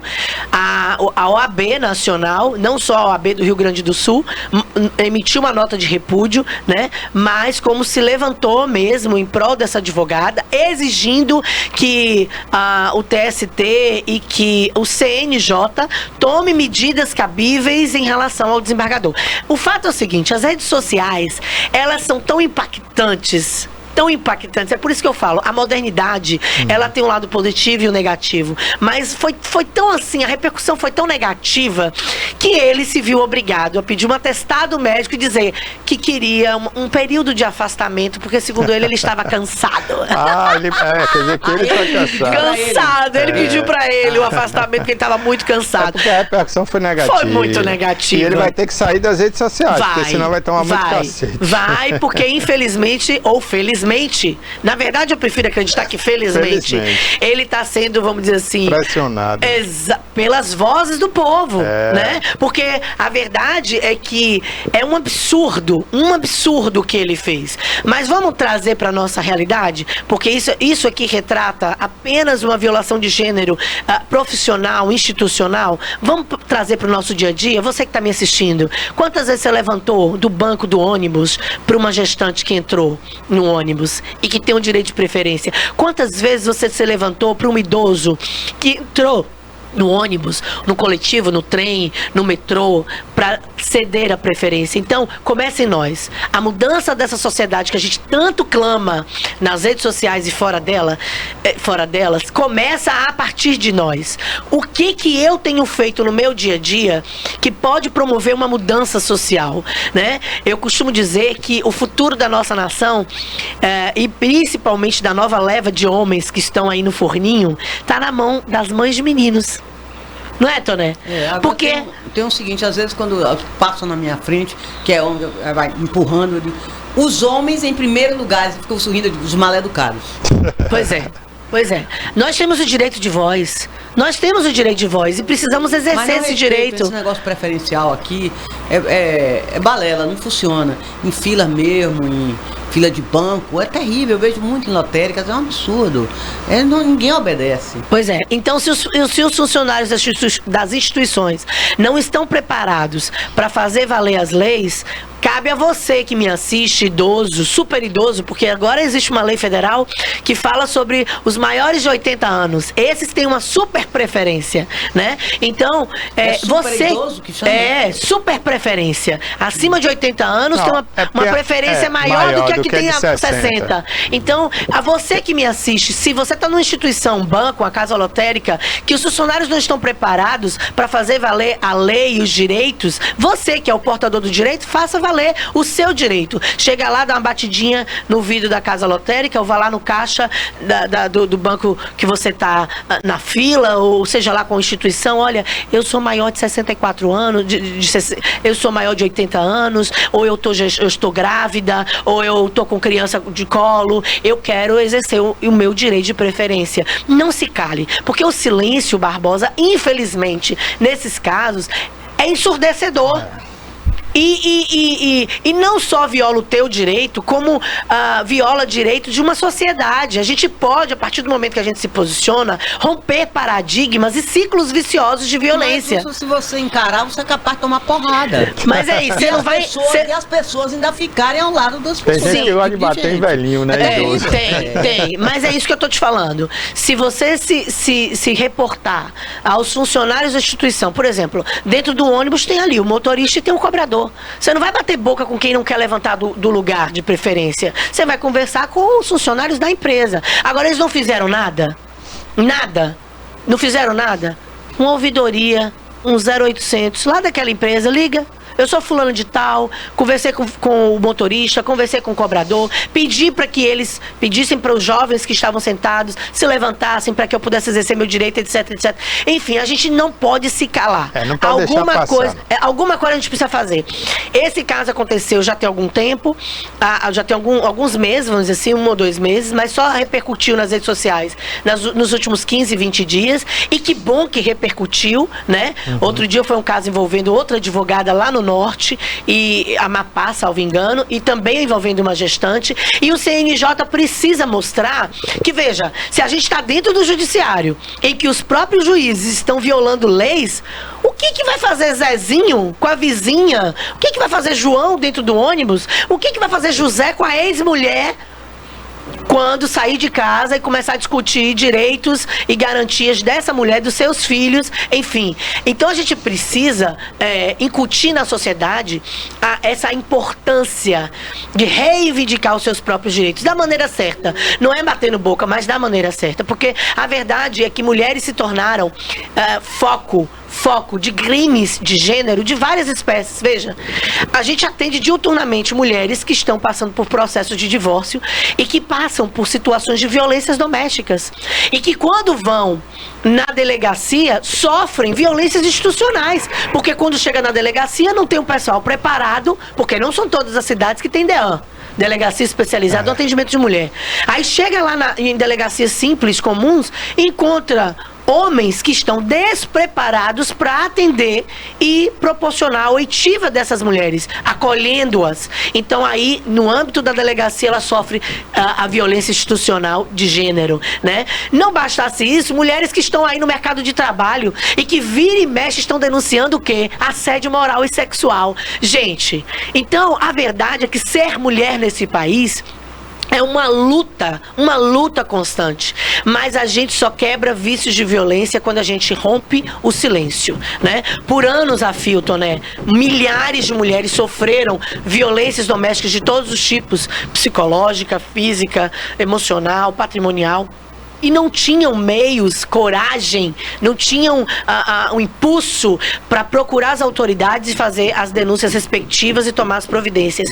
Hoje, você, mulher, tem aí, é óbvio que ainda em evolução, é óbvio que você, porventura, pode se sentir insegura diante de determinadas situações peculiares que você está vivendo no seu dia a dia. Mas nós já temos aí delegacias especializadas e um judiciário apto a te ouvir através de uma boa assessoria, através da Defensoria Pública, através da promotoria. O que eu peço a você, enquanto mulher que fala para você, não se cale, busque se posicionar. O caso dessa advogada só ganhou a repercussão que ganhou porque ela se utilizou desses aparelhinhos aqui, ó, para lançar nas redes sociais o vídeo do show de horrores que acabamos de ver, só um pedacinho. Então, se a você compete denunciar de uma maneira ou de outra, faça. Olha, só para corroborar com o que você está dizendo aí, o desembargador do Tribunal de Justiça do Paraná, coincidentemente lá do Sudeste, Vargas, do Sul, né? Luiz César de Paula Espíndola. Ele disse que as mulheres estão loucas atrás de homens. A fala foi proferida na última quarta-feira, dia 3, durante uma sessão de audiência da corte que julgava o caso de uma menina de 12 anos, imagine, que se sentiu assediada por um professor. E pasme, esse juiz, eu não sei se ele é desembargador. Aqui diz que ele é desembargador. Pronto, esse desembargador viu o vídeo. E é um senhor de idade. Ele já foi condenado por violência doméstica. Então tá aí. Eles não falham, Toné, eles não falham. No meio de uma sessão, de uma audiência, envolvendo uma criança, porque eu não posso imaginar que entre 12... Se fosse ao contrário, se ao invés do desembargador tivesse a desembargadora, o resultado seria outra, a decisão? Claro. Não sei. Porque quando você vai dar uma queixa, nos casos, como ela falou, que não tem DEAN, que não tem delegacia especializada de atendimento à mulher, então você encontra homens para você dar a sua queixa, eles ficam da sua cara. Sim. Ele faz chacota e tudo. Se fosse uma mulher, era diferente. Mas será que nesse caso, vamos inverter, se fosse uma desembargadora, procederia dessa forma? Mas veja bem... Porque o comportamento dele foi muito machista. Muito machista. Mas eu me perdoe, a Úrsula também aqui, mas veja bem, vamos raciocinar. O cara tem idade de ser avô, bisavô dessa criança. Sim. Será que ele, em momento nenhum, ele imaginou que poderia acontecer com a neta dele? Ou então, com todo respeito à distância que eu tô dele aqui, que ele nem me conhece, mas um cara desse pode ser até pedófilo. Porque ele tem um pensamento desse em relação a uma vítima de 12 anos. É horrível. Ele insinuar que ela estava atrás de homem. Foram ponderações absurdas. Na verdade, o lugar mais difícil da gente se colocar, infelizmente ou felizmente, é o lugar do outro. E aí, respondendo a sua pergunta, eu imagino que se fosse uma mulher, ou até mesmo um homem, mas um homem de bom senso, não faria as ponderações que ele fez. E se fosse uma mulher, o acolhimento e a tratativa seria diferente. Porque a gente está falando de uma situação que envolve uma menina. E aí uma mulher tende a olhar com o olhar materno. De duas uma. Ou ela vai se colocar naquela situação como vítima, ou ela vai enxergar uma possível filha como a vítima daquela situação. Exatamente. Porque o problema desses homens machistas e desse judiciário patriarcal é exatamente isso. Eles esquecem que saíram de útero e vieram de útero. Eles esquecem que a origem dele também envolve mulheres, e mulheres de luta, de fibra, mulheres que porventura já tenham passado, inclusive, por diversas situações de violência. E isso foi um choque da última semana nas redes sociais, envolvendo uma outra autoridade, um outro operador do direito que, em tese, conhece a lei e não deveria se portar de maneira a violar direitos e garantias institucionais, prerrogativas profissionais, tampouco direitos constitucionais, como é o caso dessa menina de 12 anos de idade. Mas se a gente está vendo operadores do direito aí regados de machismo, de misoginia, dessa estrutura patriarcal, é porque a gente tem certeza, mais do que nunca, enquanto sociedade, que a gente está falhando de alguma maneira. E não só isso, que o sentimento de impunidade ainda é real. Barbosa, sabe o que vai acontecer? Sabe o que pode acontecer com esse juiz aí e com o Vargas, que protagonizou aquela cena ali com a gestante? Uma aposentadoria compulsória. Olha que belo castigo. Recebendo aí R$100 mil por mês. Que maravilha! Cheio de amor pra dar. Essa justiça no Brasil. A verdade é a nova forma de pedir pro CNJ me aposente, sem falar me aposente. Eu vou lá, cometo uma atrocidadezinha mediana, ou até grave um pouquinho mais, severa, papá. E aí, de repente, vamos ver se a gente mesmo coloca nas redes sociais pro CNJ nos dar a pena severa de aposentadoria compulsória. É Conselho Nacional de Justiça, CNJ. E o pior, viu, que isso vem de onde a gente menos podia esperar, porque se fala tão mal lá no Sul, né? Se fala tão mal do Nordeste, do Norte, né? Eles acham que aqui só tem ignorante, só tem analfabeto. E uns homens desses fazendo essa aberração lá. Os dois que nós trouxemos aqui, tanto o Vargas quanto esse, são de lá do Sul. Né? Da 4ª região. Pois é. Rapaz, que absurdo. Pois é. É uma vergonha, é lamentável. E aí é quando eu falo que nascer mulher nesse país é de fato um desafio, assim, um desafio diário. A gente está dentro de casa e está em volta dos problemas da maternidade, do casamento, da violência doméstica, que até outro dia era um assunto extremamente abafado e que para algumas mulheres ainda é um assunto de temor trazer à tona. Pronto. Vamos abordar uma situação que eu encontrei ontem nas redes sociais. Um homem batendo numa mulher, Toné, na frente da delegacia da mulher. Eu vi isso aí. E aí... Mas o pior é que a mulher ainda foi defender Pois é, mas deixa eu te contar uma coisa. Quem viu? Os policiais que estavam lá dentro monitorando as câmeras internas. Viram pelas câmeras. Viram pelas câmeras. Ninguém precisou falar. Já saíram de lá dando ordem de prisão pro cara. Ela saiu protegendo o marido? Saiu. É uma coisa errada? É claro que é errada. Mas é difícil a gente julgar uma mulher dessa. Não, eu não estou julgando ela, não. Eu só achei que ela deveria ficar calada, pelo no mínimo menos. calada. Mas mesmo que ela não queira, ele está sujeito à punição, porque hoje em dia... o policial deu uma bronca nela lá. A Lei Maria da Penha não depende mais da denúncia da vítima. Basta testemunha, né? Do consentimento da vítima, não precisa. Não precisa mais. Eu, enquanto morei em Belo Horizonte, um dos prédios que morava, tinha um pessoal que era grandão, assim, dentro de uma instituição médica, um hospital que tinha lá. E eles tinham um bom cargo, os dois. Mas, infelizmente, como a gente não está falando dos nomes, só do caso, faziam uso de droga. E aí, de repente, eles começavam a se bater. Mas se batiam no tanto de tirar sangue no outro. Nossa. E quando a polícia chegava, que botava os dois dentro da... Porque a gente, como vizinho, a gente ligava pra polícia. A gente ficava com medo de acontecer um feminicídio dentro daquele apartamento. A gente ligava pra polícia. Quando chegava lá embaixo, ela dizia, eu quero tirar a queixa, eu não quero que leve meu marido, não. Aí, um belo dia, a Lei Maria da Penha mudou. E quando os policiais chegaram lá, já estavam sedentos pelo cara. Os policiais chegaram e ela disse, olha, eu não quero que leve meu marido. Aí os familiares do cara sempre desciam do prédio de cima pra poder vir tentar abafar o negócio. Aí o policial teve a honra de dizer assim pra ela naquele dia, há muito tempo eu atendo as demandas envolvendo a senhora, chego aqui, a senhora tá sempre querendo tirar a queixa. Hoje, infelizmente, a senhora não pode. Eu vou levar seu marido, inclusive vou levar a senhora pra delegacia. E a partir de agora ele vai ficar com a ficha aí bonitinha, né? Registrada. Agora, rapaz, aí me perdoe também, né? Mas tem gente que gosta, né? Às vezes, como você disse, no uso da droga gosta ali... de apanhar?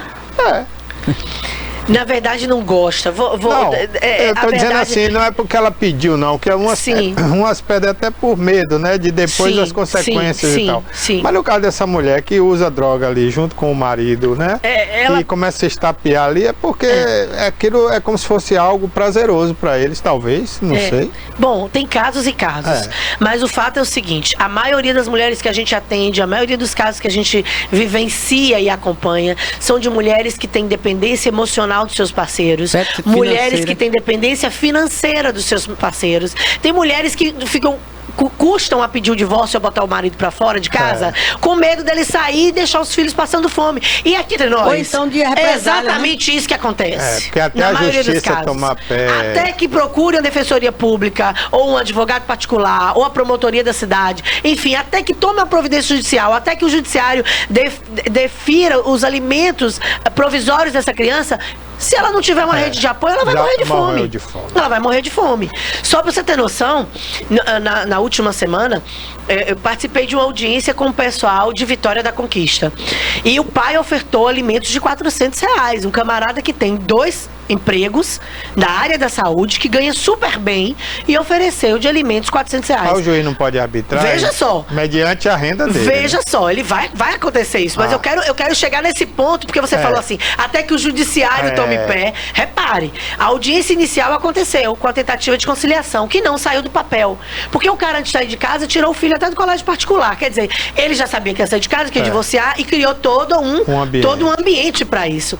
E aí, em audiência, defendendo essa mulher, eu fiz constar em ata um pedido de urgência, porque nós temos 15 dias úteis para apresentar a contestação. Mas daqui que esse prazo esgote, você concorda comigo que 15 dias úteis são quase 30 dias, Toné?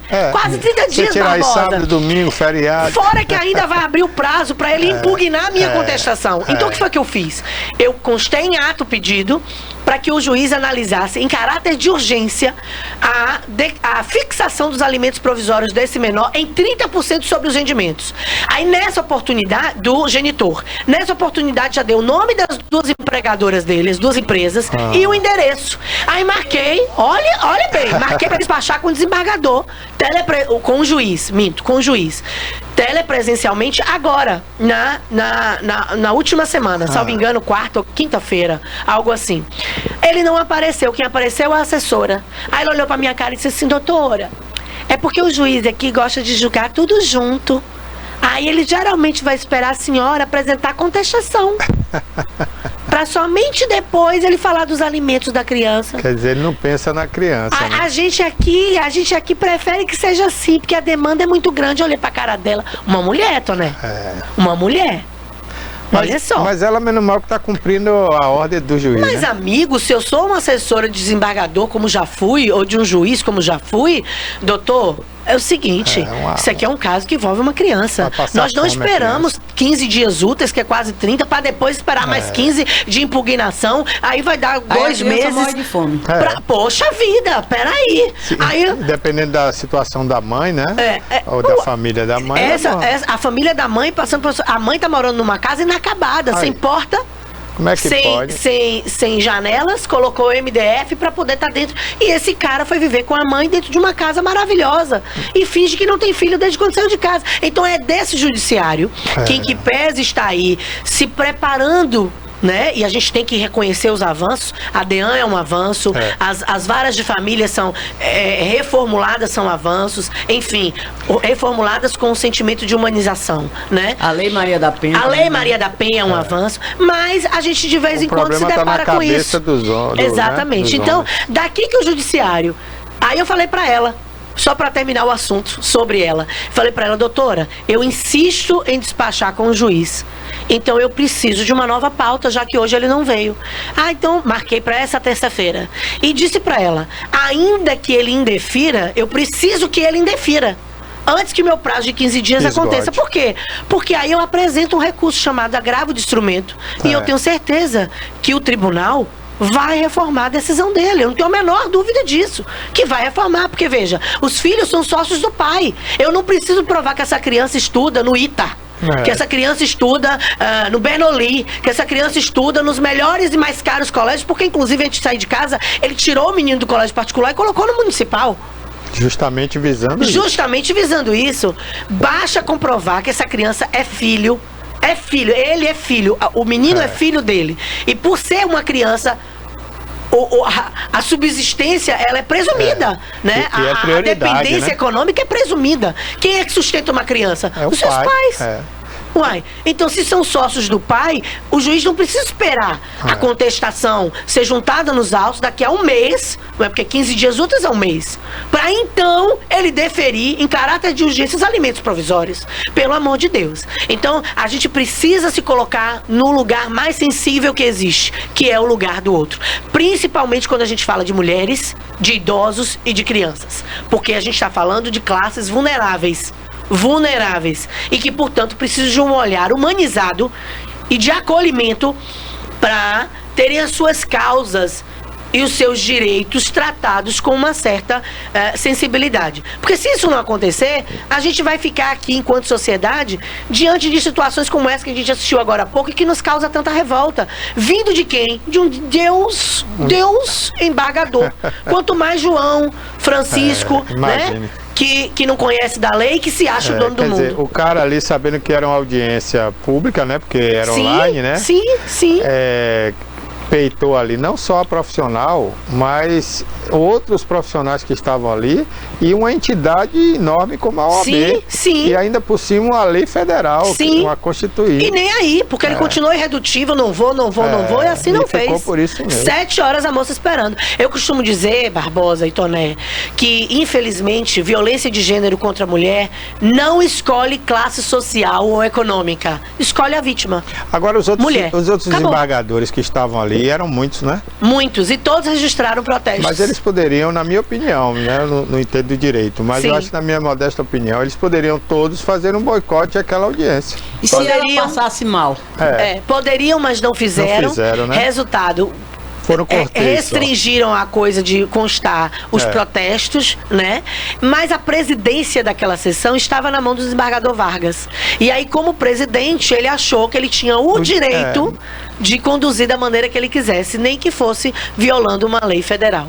Então, essas coisas acontecem com todas nós. Seja uma juíza, seja uma advogada, seja uma desembargadora, seja uma dona de casa, seja uma policial, uma delegada. Olha, não tem muito tempo que surgiu um caso de uma escrivã de polícia que foi morta pelo próprio marido, salvo engano, em Goiás, né? E ela trabalhava na DEAN.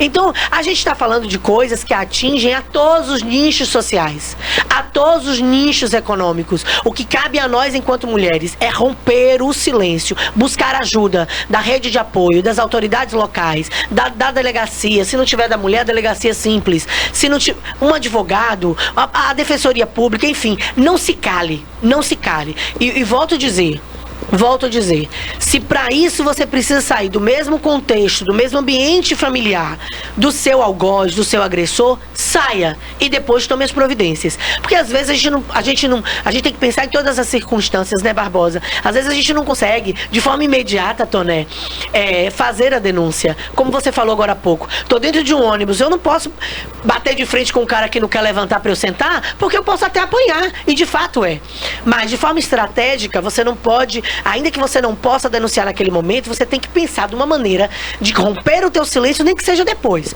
Eu vou exemplificar com uma situação que me envolveu de uma forma sucinta pra gente finalizar, porque eu sei que eu estou tomando muito tempo. Mas veja só. Está dentro do horário. Agora, no ano passado, eu participei de uma audiência enquanto advogada e parte, representando os meus filhos e representando a mim mesma num determinado processo. Eu consegui penhorar um crédito trabalhista integral nos autos de um processo que envolvia o meu ex-marido, pai dos meus filhos. Só para trazer para vocês uma situação, para vocês verem que acontece, inclusive, com quem luta contra essas situações. E aí eu entrei, Dona, na audiência de instrução e julgamento caladinha. E iria permanecer calada do início ao fim. Eu só estava naquela audiência como procuradora dos meus filhos e como parte interessada, terceira interessada. E aí eu ia ficar caladinha. Num determinado momento o juiz perguntou: e a senhora?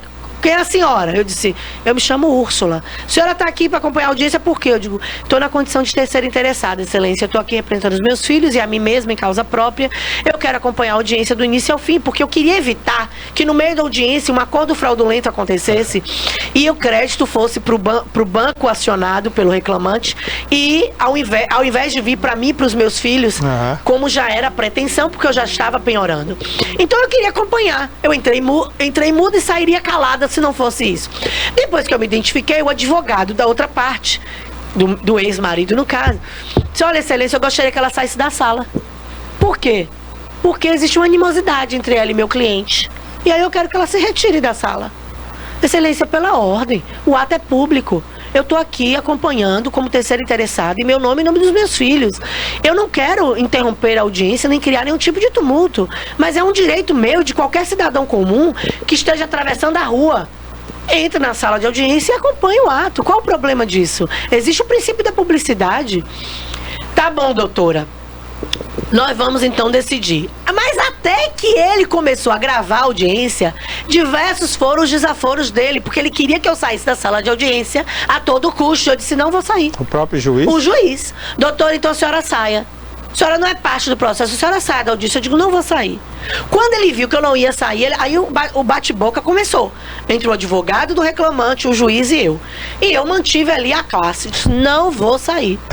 Não vou sair, um direito meu. Não tem juiz no mundo que viole uma prerrogativa minha. Agora, desculpe, não entendi quando ele disse que você não é parte envolvida, mas você é parte interessada. Terceira interessada. Então eu podia... Não existe conflito de interesse aí não, doutor? Não. O conflito de interesse, se eu tivesse advogando para o reclamante, para mim ao mesmo tempo. A questão que teve foi o seguinte, foi violação mesmo.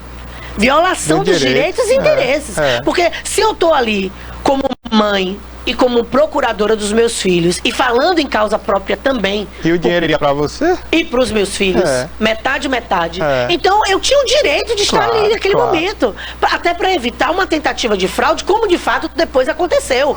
Eles sentaram para fazer um acordo nos bastidores e quando juntaram foi a ata. Dizendo, o dinheiro já está todo bloqueado, vai ser direcionado aqui para a ex-empregadora dele. E aí foi quando eu já tinha penhorado tudo e disse, não vai pra ninguém. O dinheiro é dos menores e acabou. Meu e dos menores e ponto final. Mas só pra voltar à audiência. Quando ele viu que eu não ia sair enquanto ele não filmava a audiência, ele começou a filmar. Na hora que ele começou a filmar, ele fez o advogado repetir o pedido pra que eu retirasse essa sala. E ele começou a julgar em audiência a determinação pra eu sair. Num determinado momento, ele disse, você ouviu, doutora? Eu decidi que a senhora não vai ficar na sala de audiência. Por favor, se retire. Aí eu disse, não, excelência, eu não vou sair.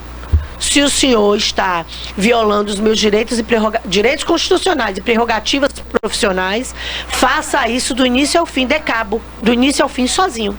Eu não vou sair. E conste em atos os meus protestos.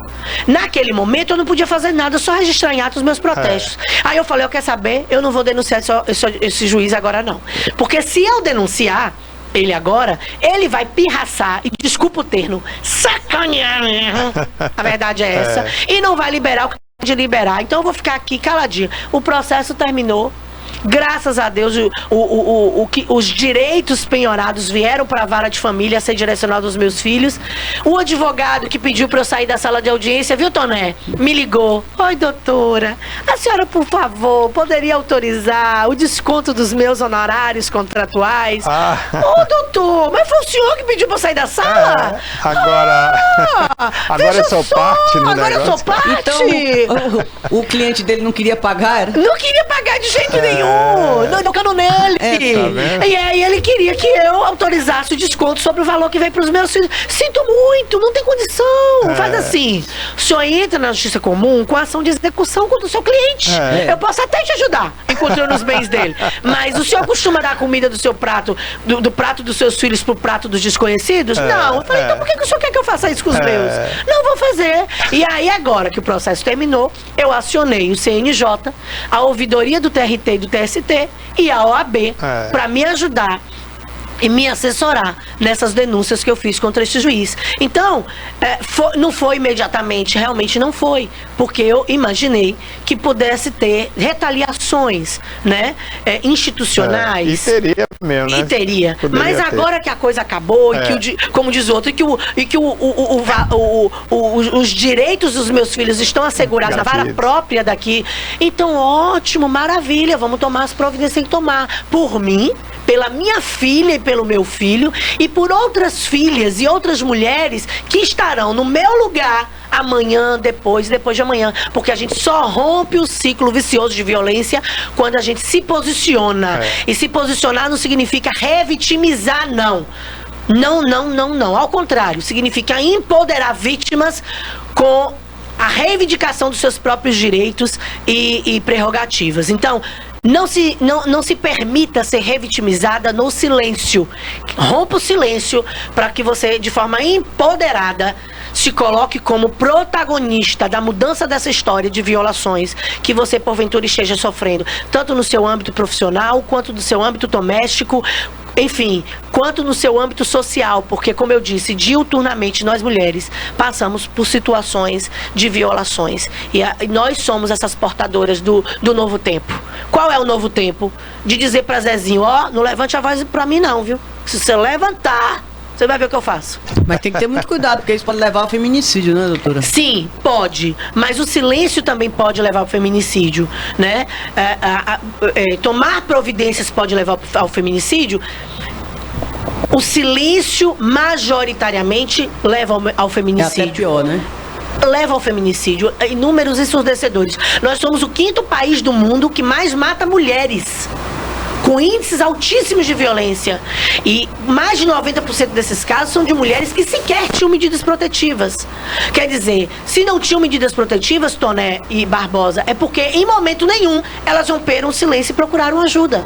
Acontece de mulheres com medidas protetivas serem mortas pelos seus ex-companheiros? Infelizmente acontecem, mas a probabilidade de você se tornar uma vítima de feminicídio. O que é feminicídio?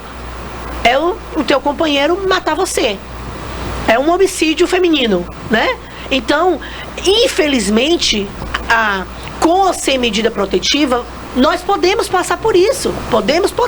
Não vou dizer aqui que quem tem medida protetiva não passa por isso, nunca passou por isso. Mas a probabilidade é menor. Por quê? Porque você rompeu o seu silêncio.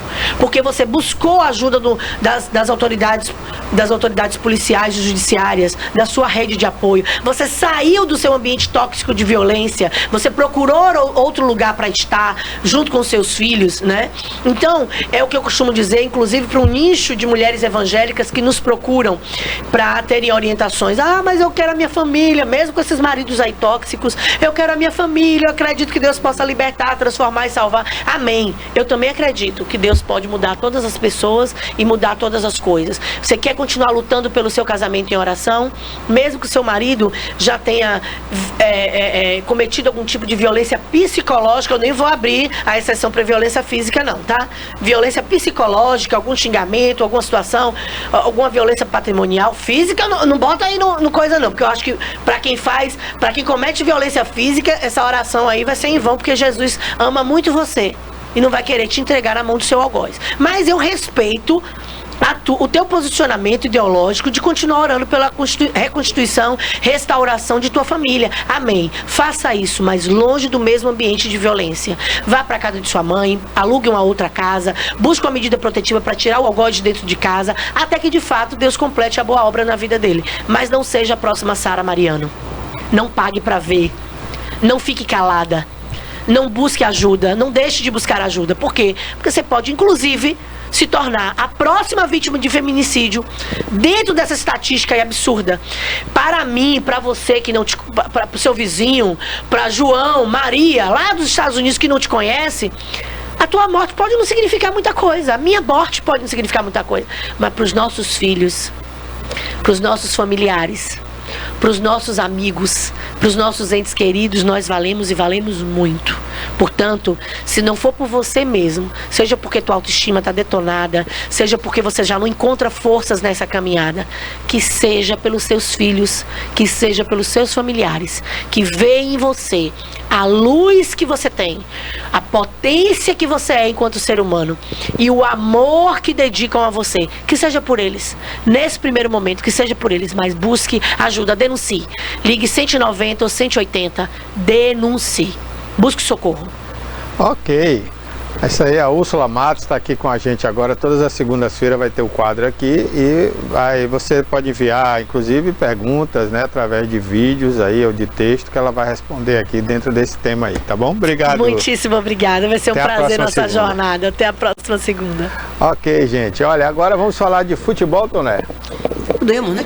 Tem o Gustavo ainda, né? Hoje é o dia dos advogados então aqui. Vamos botar Gustavo. Agora, mas eu gosto de chamar ele de Dr. DJ, que ele é DJ, né? Além de comunicador. Gustavo, bom dia. Aí nesse friozinho gostoso de Vitória da Conquista, hein? Chegue mais. Tá não? Na linha? Tá online não, né? Até a próxima. Então daqui a pouquinho o Gustavo Magalhães vai bater um papo aqui com a gente, direto de Vitória da Conquista, né? Essa terra gostosa aí, cidade serrana. Eu gosto muito de Vitória da Conquista, viu? Olha, inclusive, falar em Vitória da Conquista, nesse momento, lá em Vitória da Conquista, 24 graus, viu, gente? O então dia hoje lá está nublado, parcialmente nublado, o sol está aparecendo timidamente entre nuvens, né? Mas não deve chover. A mínima foi de 14, a máxima vai chegar a 25 graus no meio-dia. Então, olha que maravilha, 25 graus, meio-dia em ponto, né? Aqui, quando dá 25 graus, já é final de tarde. E aí, Gustavo, chegue mais. Tá vendo? Eu estou aqui nesse mais um Bom dia, meus amigos aí da TVI News, de Itabuna, do mundo inteiro pelo YouTube, né, Barbosa? A gente está aqui. Eu estou aqui agradabilíssimo, mas ó, o agradabilíssimo. Teve gente de Ilhéus que ficou meio pé da vida, porque você falou que a TVI é só de Itabuna. A TVI é de Itabuna e Ilhéus, inclusive a gente tem uma audiência boa lá, viu? Eu esqueço o nome daquele rapaz que assiste a gente lá no Pontal, que manda mensagem direta aí. Toda vez que me encontro, eu estou assistindo aqui na pousada, todo mundo assiste aqui. Ilhéus a gente tem uma audiência grande, viu, Gustavo? Graças a Deus. Eu estou pedindo também a todo mundo aqui de Conquista para trazer o canal para a Conquista também, para a gente botar aqui na nossa TV por assinatura, para eu acordar de manhã cedo e não precisar, né, Tonel? Eu não precisar colocar na televisão, abrir assim, ó, já está lá, viu? Então a gente está aqui trabalhando para isso, Barbosa. Breve, quem sabe? Quem sabe? Ó, de repente, né, a minha amiga Sheila, vocês sabem, fica falando que eu estou puxando eu não estou puxando saco, não. Pelo menos é que ela nem de saco tem, né? Nem de saco tem. E como você sabe, que você tem uma referência aqui, seu nome foi uma referência Vitória da Conquista, então, não, se a gente conseguir trazer a TVI para cá, para a Conquista, vai ser TVC, né? Aí eu não abro mão também, tem que ser TVC, vai ter TV Conquista, não pode ser TVI. A gente traz aqui e vai ser uma honra para a gente estar aqui trabalhando, porque, meu amigo, Aqui é uma cidade maravilhosa, você sabe disso, você que gosta. Toné também está precisando vir aqui para tomar um vinhozinho. Esse final de semana tem até evento. Queijo bom. Rapaz, queijo e vinho, né? Boa companhia. Exatamente. Mas você fala um negócio. Aqui 24 graus, mas 24 graus em Conquista é diferenciado, porque eu estou aqui com jaqueta, né? Porque aqui não tem ar-condicionado aqui não, viu? Hoje de manhã a gente acordou com 13 graus, a cidade está maravilhosa. E a gente está aqui num projeto, eu vou falar hoje sobre duas coisas. Primeiro é o seguinte, eu não sei se vocês comentaram na sexta, não deu tempo de entrar na sexta-feira, graças a Deus, você estava com muita matéria aqui sexta-feira, não pôde entrar. A gente informando com relação aos candidatos nessa eleição, não podem mais participar de programa nem nada, né?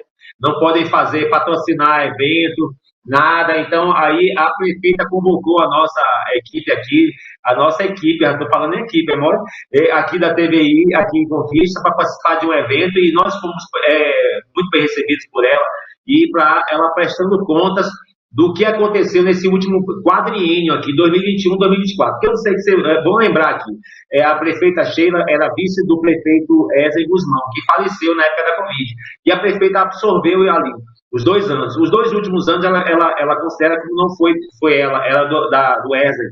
Então ela está agora no primeiro quadriênio, 2021-2024, eleita pelo povo e já saindo agora como candidata a prefeita de Vitória da Conquista nessa próxima eleição. Então, contando que ela está já há 6 anos no mandato aqui de Vitória da Conquista. Então, ou seja, nós estamos aí com a prefeita e a gente teve uma entrevista com ela, que é muito interessante, porque ela vai falar de uma coisa importante também, que é a limpeza da cidade. Eu queria passar essa entrevista que a gente fez com o maior carinho para vocês, e veja o que a Sheila vai falar, inclusive para a gente também. Foi sexta-feira, mas está valendo. Muito bem, um abraço a todos da TVI News. A gente está aqui dentro da Prefeitura Municipal de Vitória da Conquista, participando da coletiva com a prefeita com relação ao quadriênio de 2021-2024. Tá frio hoje pra caramba, mas é gostoso esse clima, a gente tem essa diferencial. A prefeita fez um resumo de toda essa trajetória dos últimos 4 anos, quando ela esteve à frente do município. A gente aqui Tá, veja bem, tem um detalhe aí, Gustavo, ela nesse período agora, ela só vai poder falar em televisão ou na internet sobre política. Ela não pode mais falar como prefeita, tá certo? Ela não foi saber. Cadê Gustavo?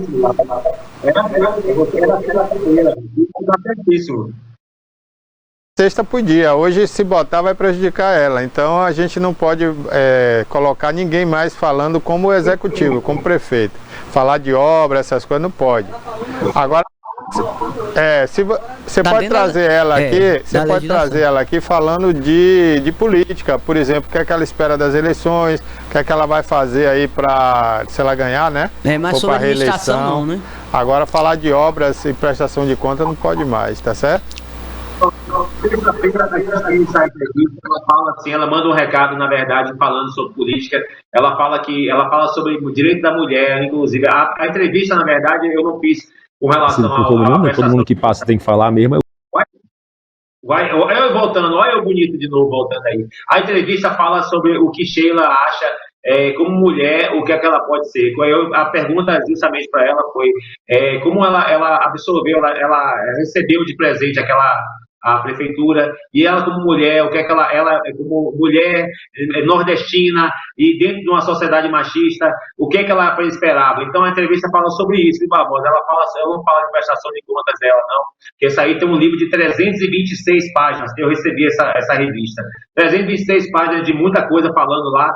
Ela está falando, na verdade, ela como mulher, o que pode ser, e ela diz que as crianças na escola, elas, quando falam com ela, falam assim: a senhora é mulher, e a senhora é prefeita da terceira cidade da Bahia, que bom, eu queria ser igual a senhora. É isso que ela fala na entrevista. Então era esse o vídeo que a gente está passando desde sexta-feira, mas tudo bem, não tem problema não. Mas quer ver uma coisa interessante? Deixa eu te mostrar duas coisas interessantes aí, viu?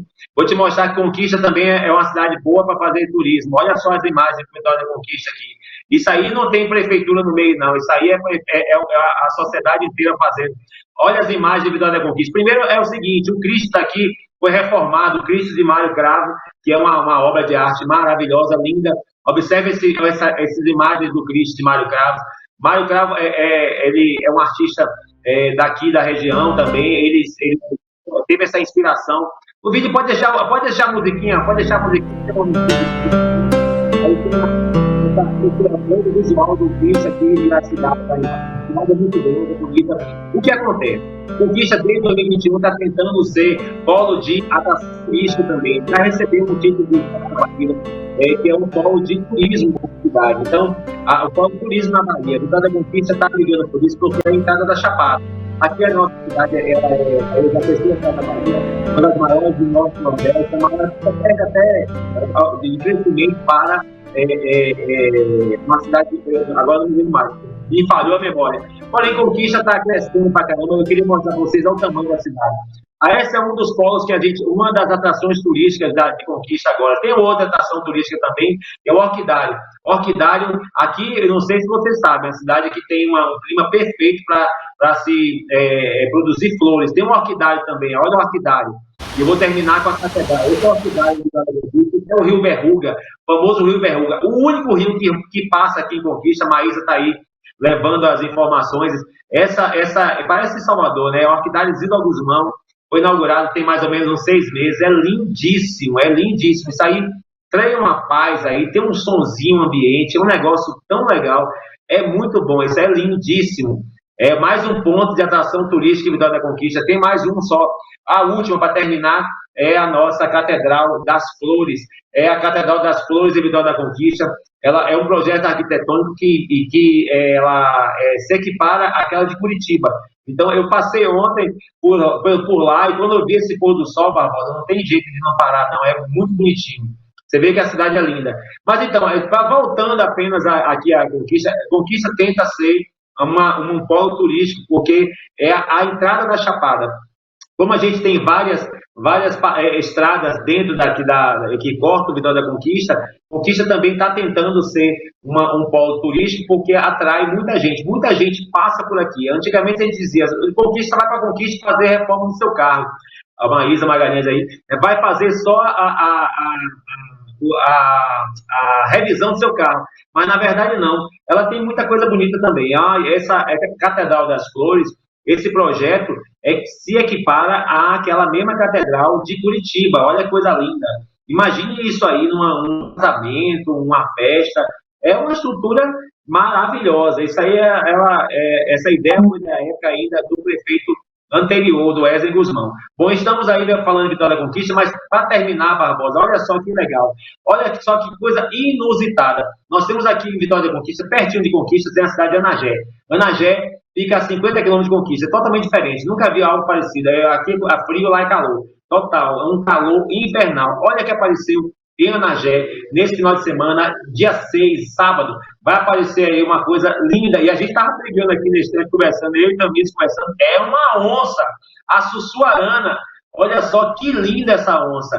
A Sussuarana, uma Sussuarana apareceu numa fazenda em Anagé, lindíssima ela, que coisa linda ela.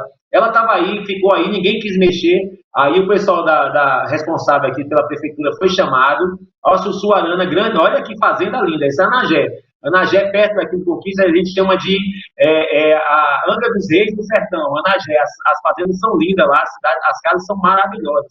A Sussuaranazinha se acolheu ali no banheiro. Vou ficar aqui que eu não tô dando bola para ninguém. Pensa aí que coisa linda. Olha só, agora o pessoal daqui da prefeitura conseguiu resgatar ela numa ação parecida de filme. Não vai doer não, viu, gente? Isso aí é só o dardo para poder ela ficar quieta, porque ela é brava, viu?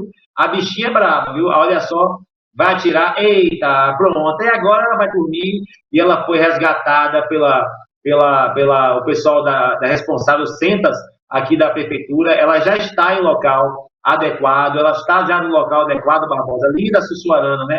Que dá nome, inclusive, à região daqui. Olha só, olha o tamanho da bicha. Essa aí mata um bezerrinho, viu? Ela mata um bezerro, viu? Ela é capaz de matar um bezerrinho. Pois bem, a Sussuarana apareceu aqui em Anagé e a gente está trazendo aqui, coisa pitoresca, né? Porque eu nunca tinha visto essa primeira vez que eu vi. Olha a bichinha, olha como é brava. Olha isso roncando, eita danada. Isso aí numa patada dela aí, olha a bichona aí, olha os dentão. Pronto, Barbosa, é isso. Agora, repetindo, só para dizer, o que a Sheila vai falar é o seguinte, ela disse lá naquela entrevista que realmente ela tem razão, Barbosa, não precisa passar mesmo não, tá tudo beleza. Foi sexta-feira, mas não deu jeito porque a gente estava com muita matéria.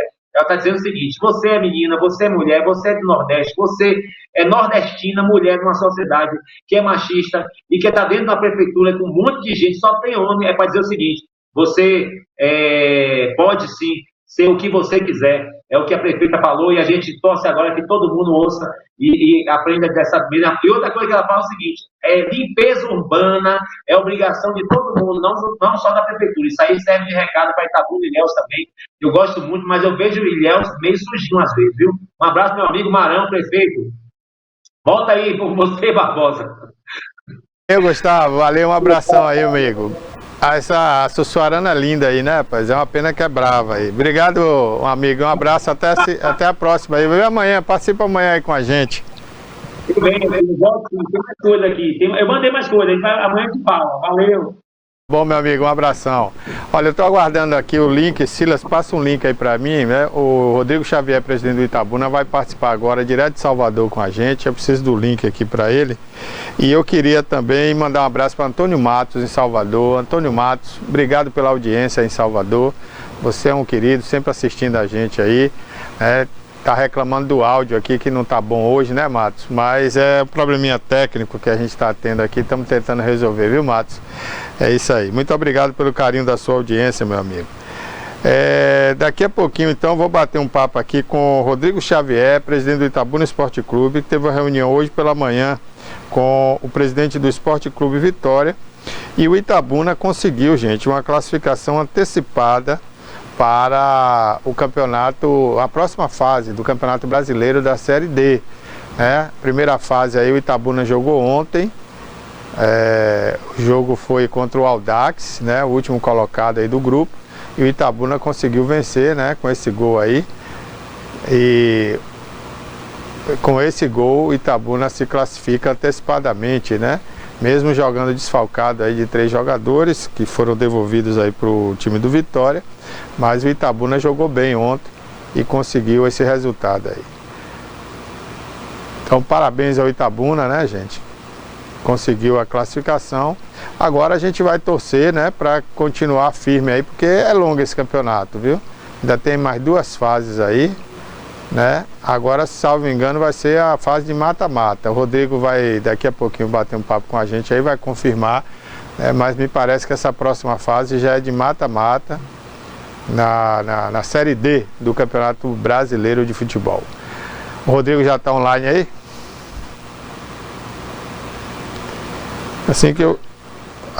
Já está online. Rodrigo, muito bom dia para você, obrigado. Você está aí em Salvador. Como é que é aí, Rodrigo, essa classificação do Itabuna, né, de forma antecipada, como é que você viu aí? E como é que vai ser essa próxima fase? Bom dia, amigo, obrigado por você aceitar participar aqui com a gente.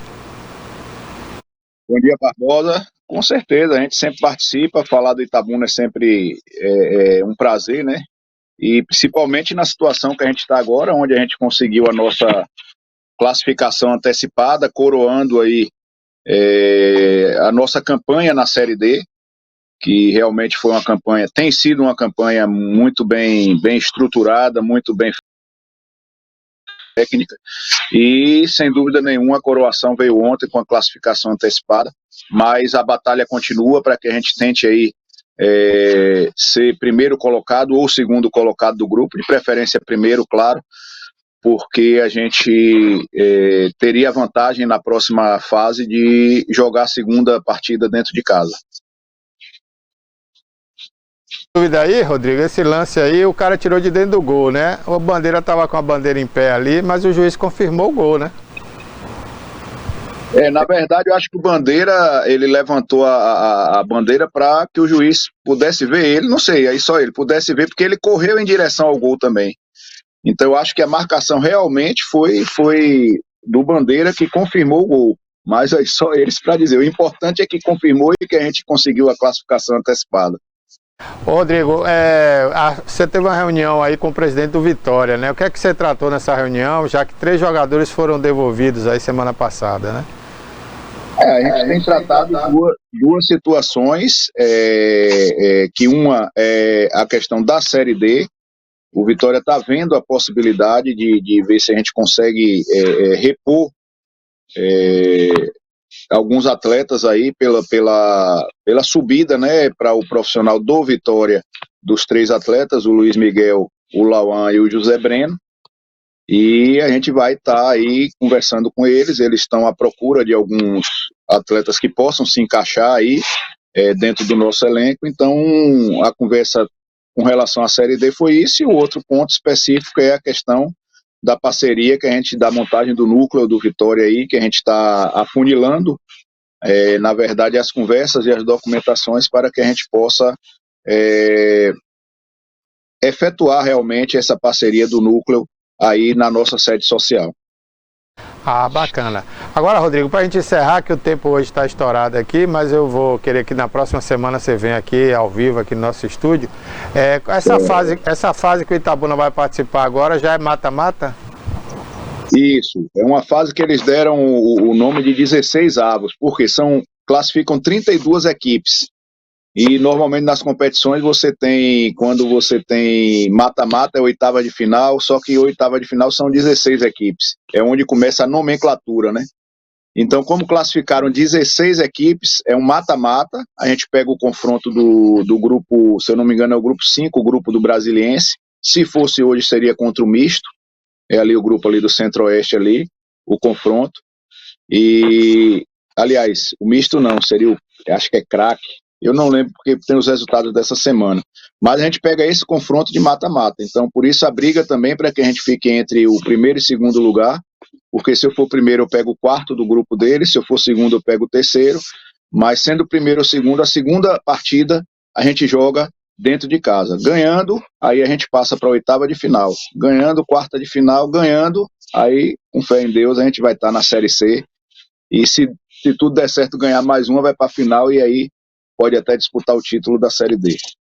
Bacana. Muito obrigado, Rodrigo, pela sua participação aqui no programa. Mais uma vez, parabéns, viu? Obrigado. E vamos firme aí com o nosso Dragão, viu? Vamos lá, Itabuna. Um abraço aí pro presidente Rodrigo Xavier, do Itabuna Esporte Clube, participou com a gente. Toné, rapidinho, o Bahia perdeu ontem, né, para o Palmeiras. Mais uma vez o Bahia comprovou que ainda não está à altura do pelotão da frente. Perdeu para o Flamengo, perdeu para o São Paulo e perdeu para o Palmeiras. Então, o Bahia ainda é um time mediano. Precisa investir mais, precisa melhorar muito. Tem que jogar mais bola, né?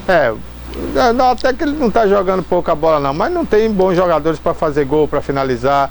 Ontem o Gianluca perdeu um gol que, pelo amor de Deus, o cara, ele e o goleiro sozinho, ele botou a bola para fora. E logo depois, o menino Estevão deu uma lição de moral nele, ensinou como é que faz o gol. Ele que estava marcando o Estevão foi lá, driblou o goleiro e fez um belo gol. Então o Bahia precisa melhorar ainda muito o plantel, precisa botar ali pelo menos uns 4 jogadores bons. Um goleiro a mais, para o Bahia ter um goleiro bom de reserva, um defensor bom, porque o Canu falha muito, ontem tomou um cartão amarelo. Olha o gol que ele perdeu aí, ó. Isso é gol de um jogador que se respeite perder. Até eu faria esse gol ali. Pode me botar ali na grande área e me dar a bola para ver. Rapaz, que absurdo. Aí logo depois desse lance, o menino Estevão, de 16 anos, ensina ao Gianluca como fazer o gol, né? Esse gol aí foi anulado. Aí tivemos 2 gols do Palmeiras anulados, aí estava realmente impedido. Olha aí, ó. Aí estava completamente impedido. Isso aí não tem dúvida, né? Tivemos 2 lances assim de impedimentos claros do Palmeiras. E o Abel, que reclama de tudo, queria reclamar. Mas aí, ó, o Gianluca vai perder a bola aí, e aí você vai ver o contra-ataque. Aí outro gol que ele perdeu também. E o Gianluca ontem parece que estava de propósito, rapaz, perdendo cada gol incrível. Aí você vai ver a lança aí que ele vai dar aí pro menino Estevão, ó. Bola errada, olha aí, o Estevão pega e ensina ele como fazer o gol. Esse menino tem 16 anos, viu? Fazer 17. Olha aí, dribla ele e aí bate no canto do goleiro sem chance de defesa. Então tá aí, o Palmeiras está em segundo lugar agora, realmente onde merece estar, né? O Palmeiras e Flamengo são candidatos seríssimos ao título aí do brasileiro, né? O Flamengo empatou com o Cuiabá, mas continua líder com 31 pontos, e o Palmeiras agora tem 30 pontos. Em seguida vem o São Paulo, né? Também o Botafogo. Aliás, o Botafogo está em terceiro, que venceu ontem o... Flamengo está com 32? O Botafogo venceu ontem o time do Atlético Mineiro, né? Que decepcionou de novo a torcida. Não sei o que está acontecendo com o Atlético, tem um bom time também, viu? E aí tá, Flamengo em primeiro, 31, Palmeiras em segundo aí com 30, o Botafogo em terceiro com 30 e o São Paulo com 30, né, também em quarto. Aí em quinto aparece o Bahia com 27. E tem outras equipes aí chegando a 27 também. Eu acho que o Bahia, se fizer uma boa campanha, fica ali entre os 6 a 8 aqui. As primeiras 8 equipes ali, ele deve figurar ali entre os 8. Agora entre os 4 eu não acredito não, porque ele já provou que não tem time para isso. Bom, o Vitória venceu ontem também, tem mais aí do Vitória para a gente encerrar. Vitória venceu no Barradão o time do Criciúma, né? Depois de perder várias oportunidades de gol, o Criciúma também atacou bastante, mas o Alejandro fez o gol do Vitória, o primeiro gol, depois foi marcado o segundo gol do Vitória. O Criciúma diminuiu, mas a torcida empurrou muito o Vitória acabou administrando o resultado, fez cera. Eu não gosto muito desse antifutebol, né? Mas infelizmente, né? Ganhou mais 3 pontos, agora o Vitória está ali 3 pontos fora da zona de rebaixamento, né? 3 pontos a mais do que o primeiro time na zona de rebaixamento, que é se não me engano é o Corinthians, né? O Grêmio também está ali na zona de rebaixamento, o Fluminense continua. E Grêmio, Fluminense, que é o último, os três grandes, Atlético Goianiense, né? Você tirando o Atlético Goianiense, você tem 3 grandes equipes que já foram campeões brasileiros ali. Flamengo. Segue o líder, que é a vontade de ver o Flamengo lá, que né? é isso, nunca. Tá doido? Você tem ali o Grêmio, o Fluminense e o Corinthians, né? Mas eu acho que isso no decorrer do campeonato vai mudar. Essas equipes têm muita condição, tem muito time para sair daquela zona de rebaixamento. Eu acredito que ali deve voltar Criciúma, deve voltar ali outras equipes, mas o Grêmio, o Fluminense e o Corinthians têm time para sair da zona de rebaixamento. Então aí você viu os gols do Vitória, o time venceu, né? Está respirando ali por aparelho, mas está respirando fora da zona de rebaixamento e por enquanto a torcida rubro-negra pode fazer festa. Por hoje é só, Toné. Um abraço, até amanhã. Boa tarde a todos, até a próxima. Um abraço a todos e até amanhã, se Deus quiser.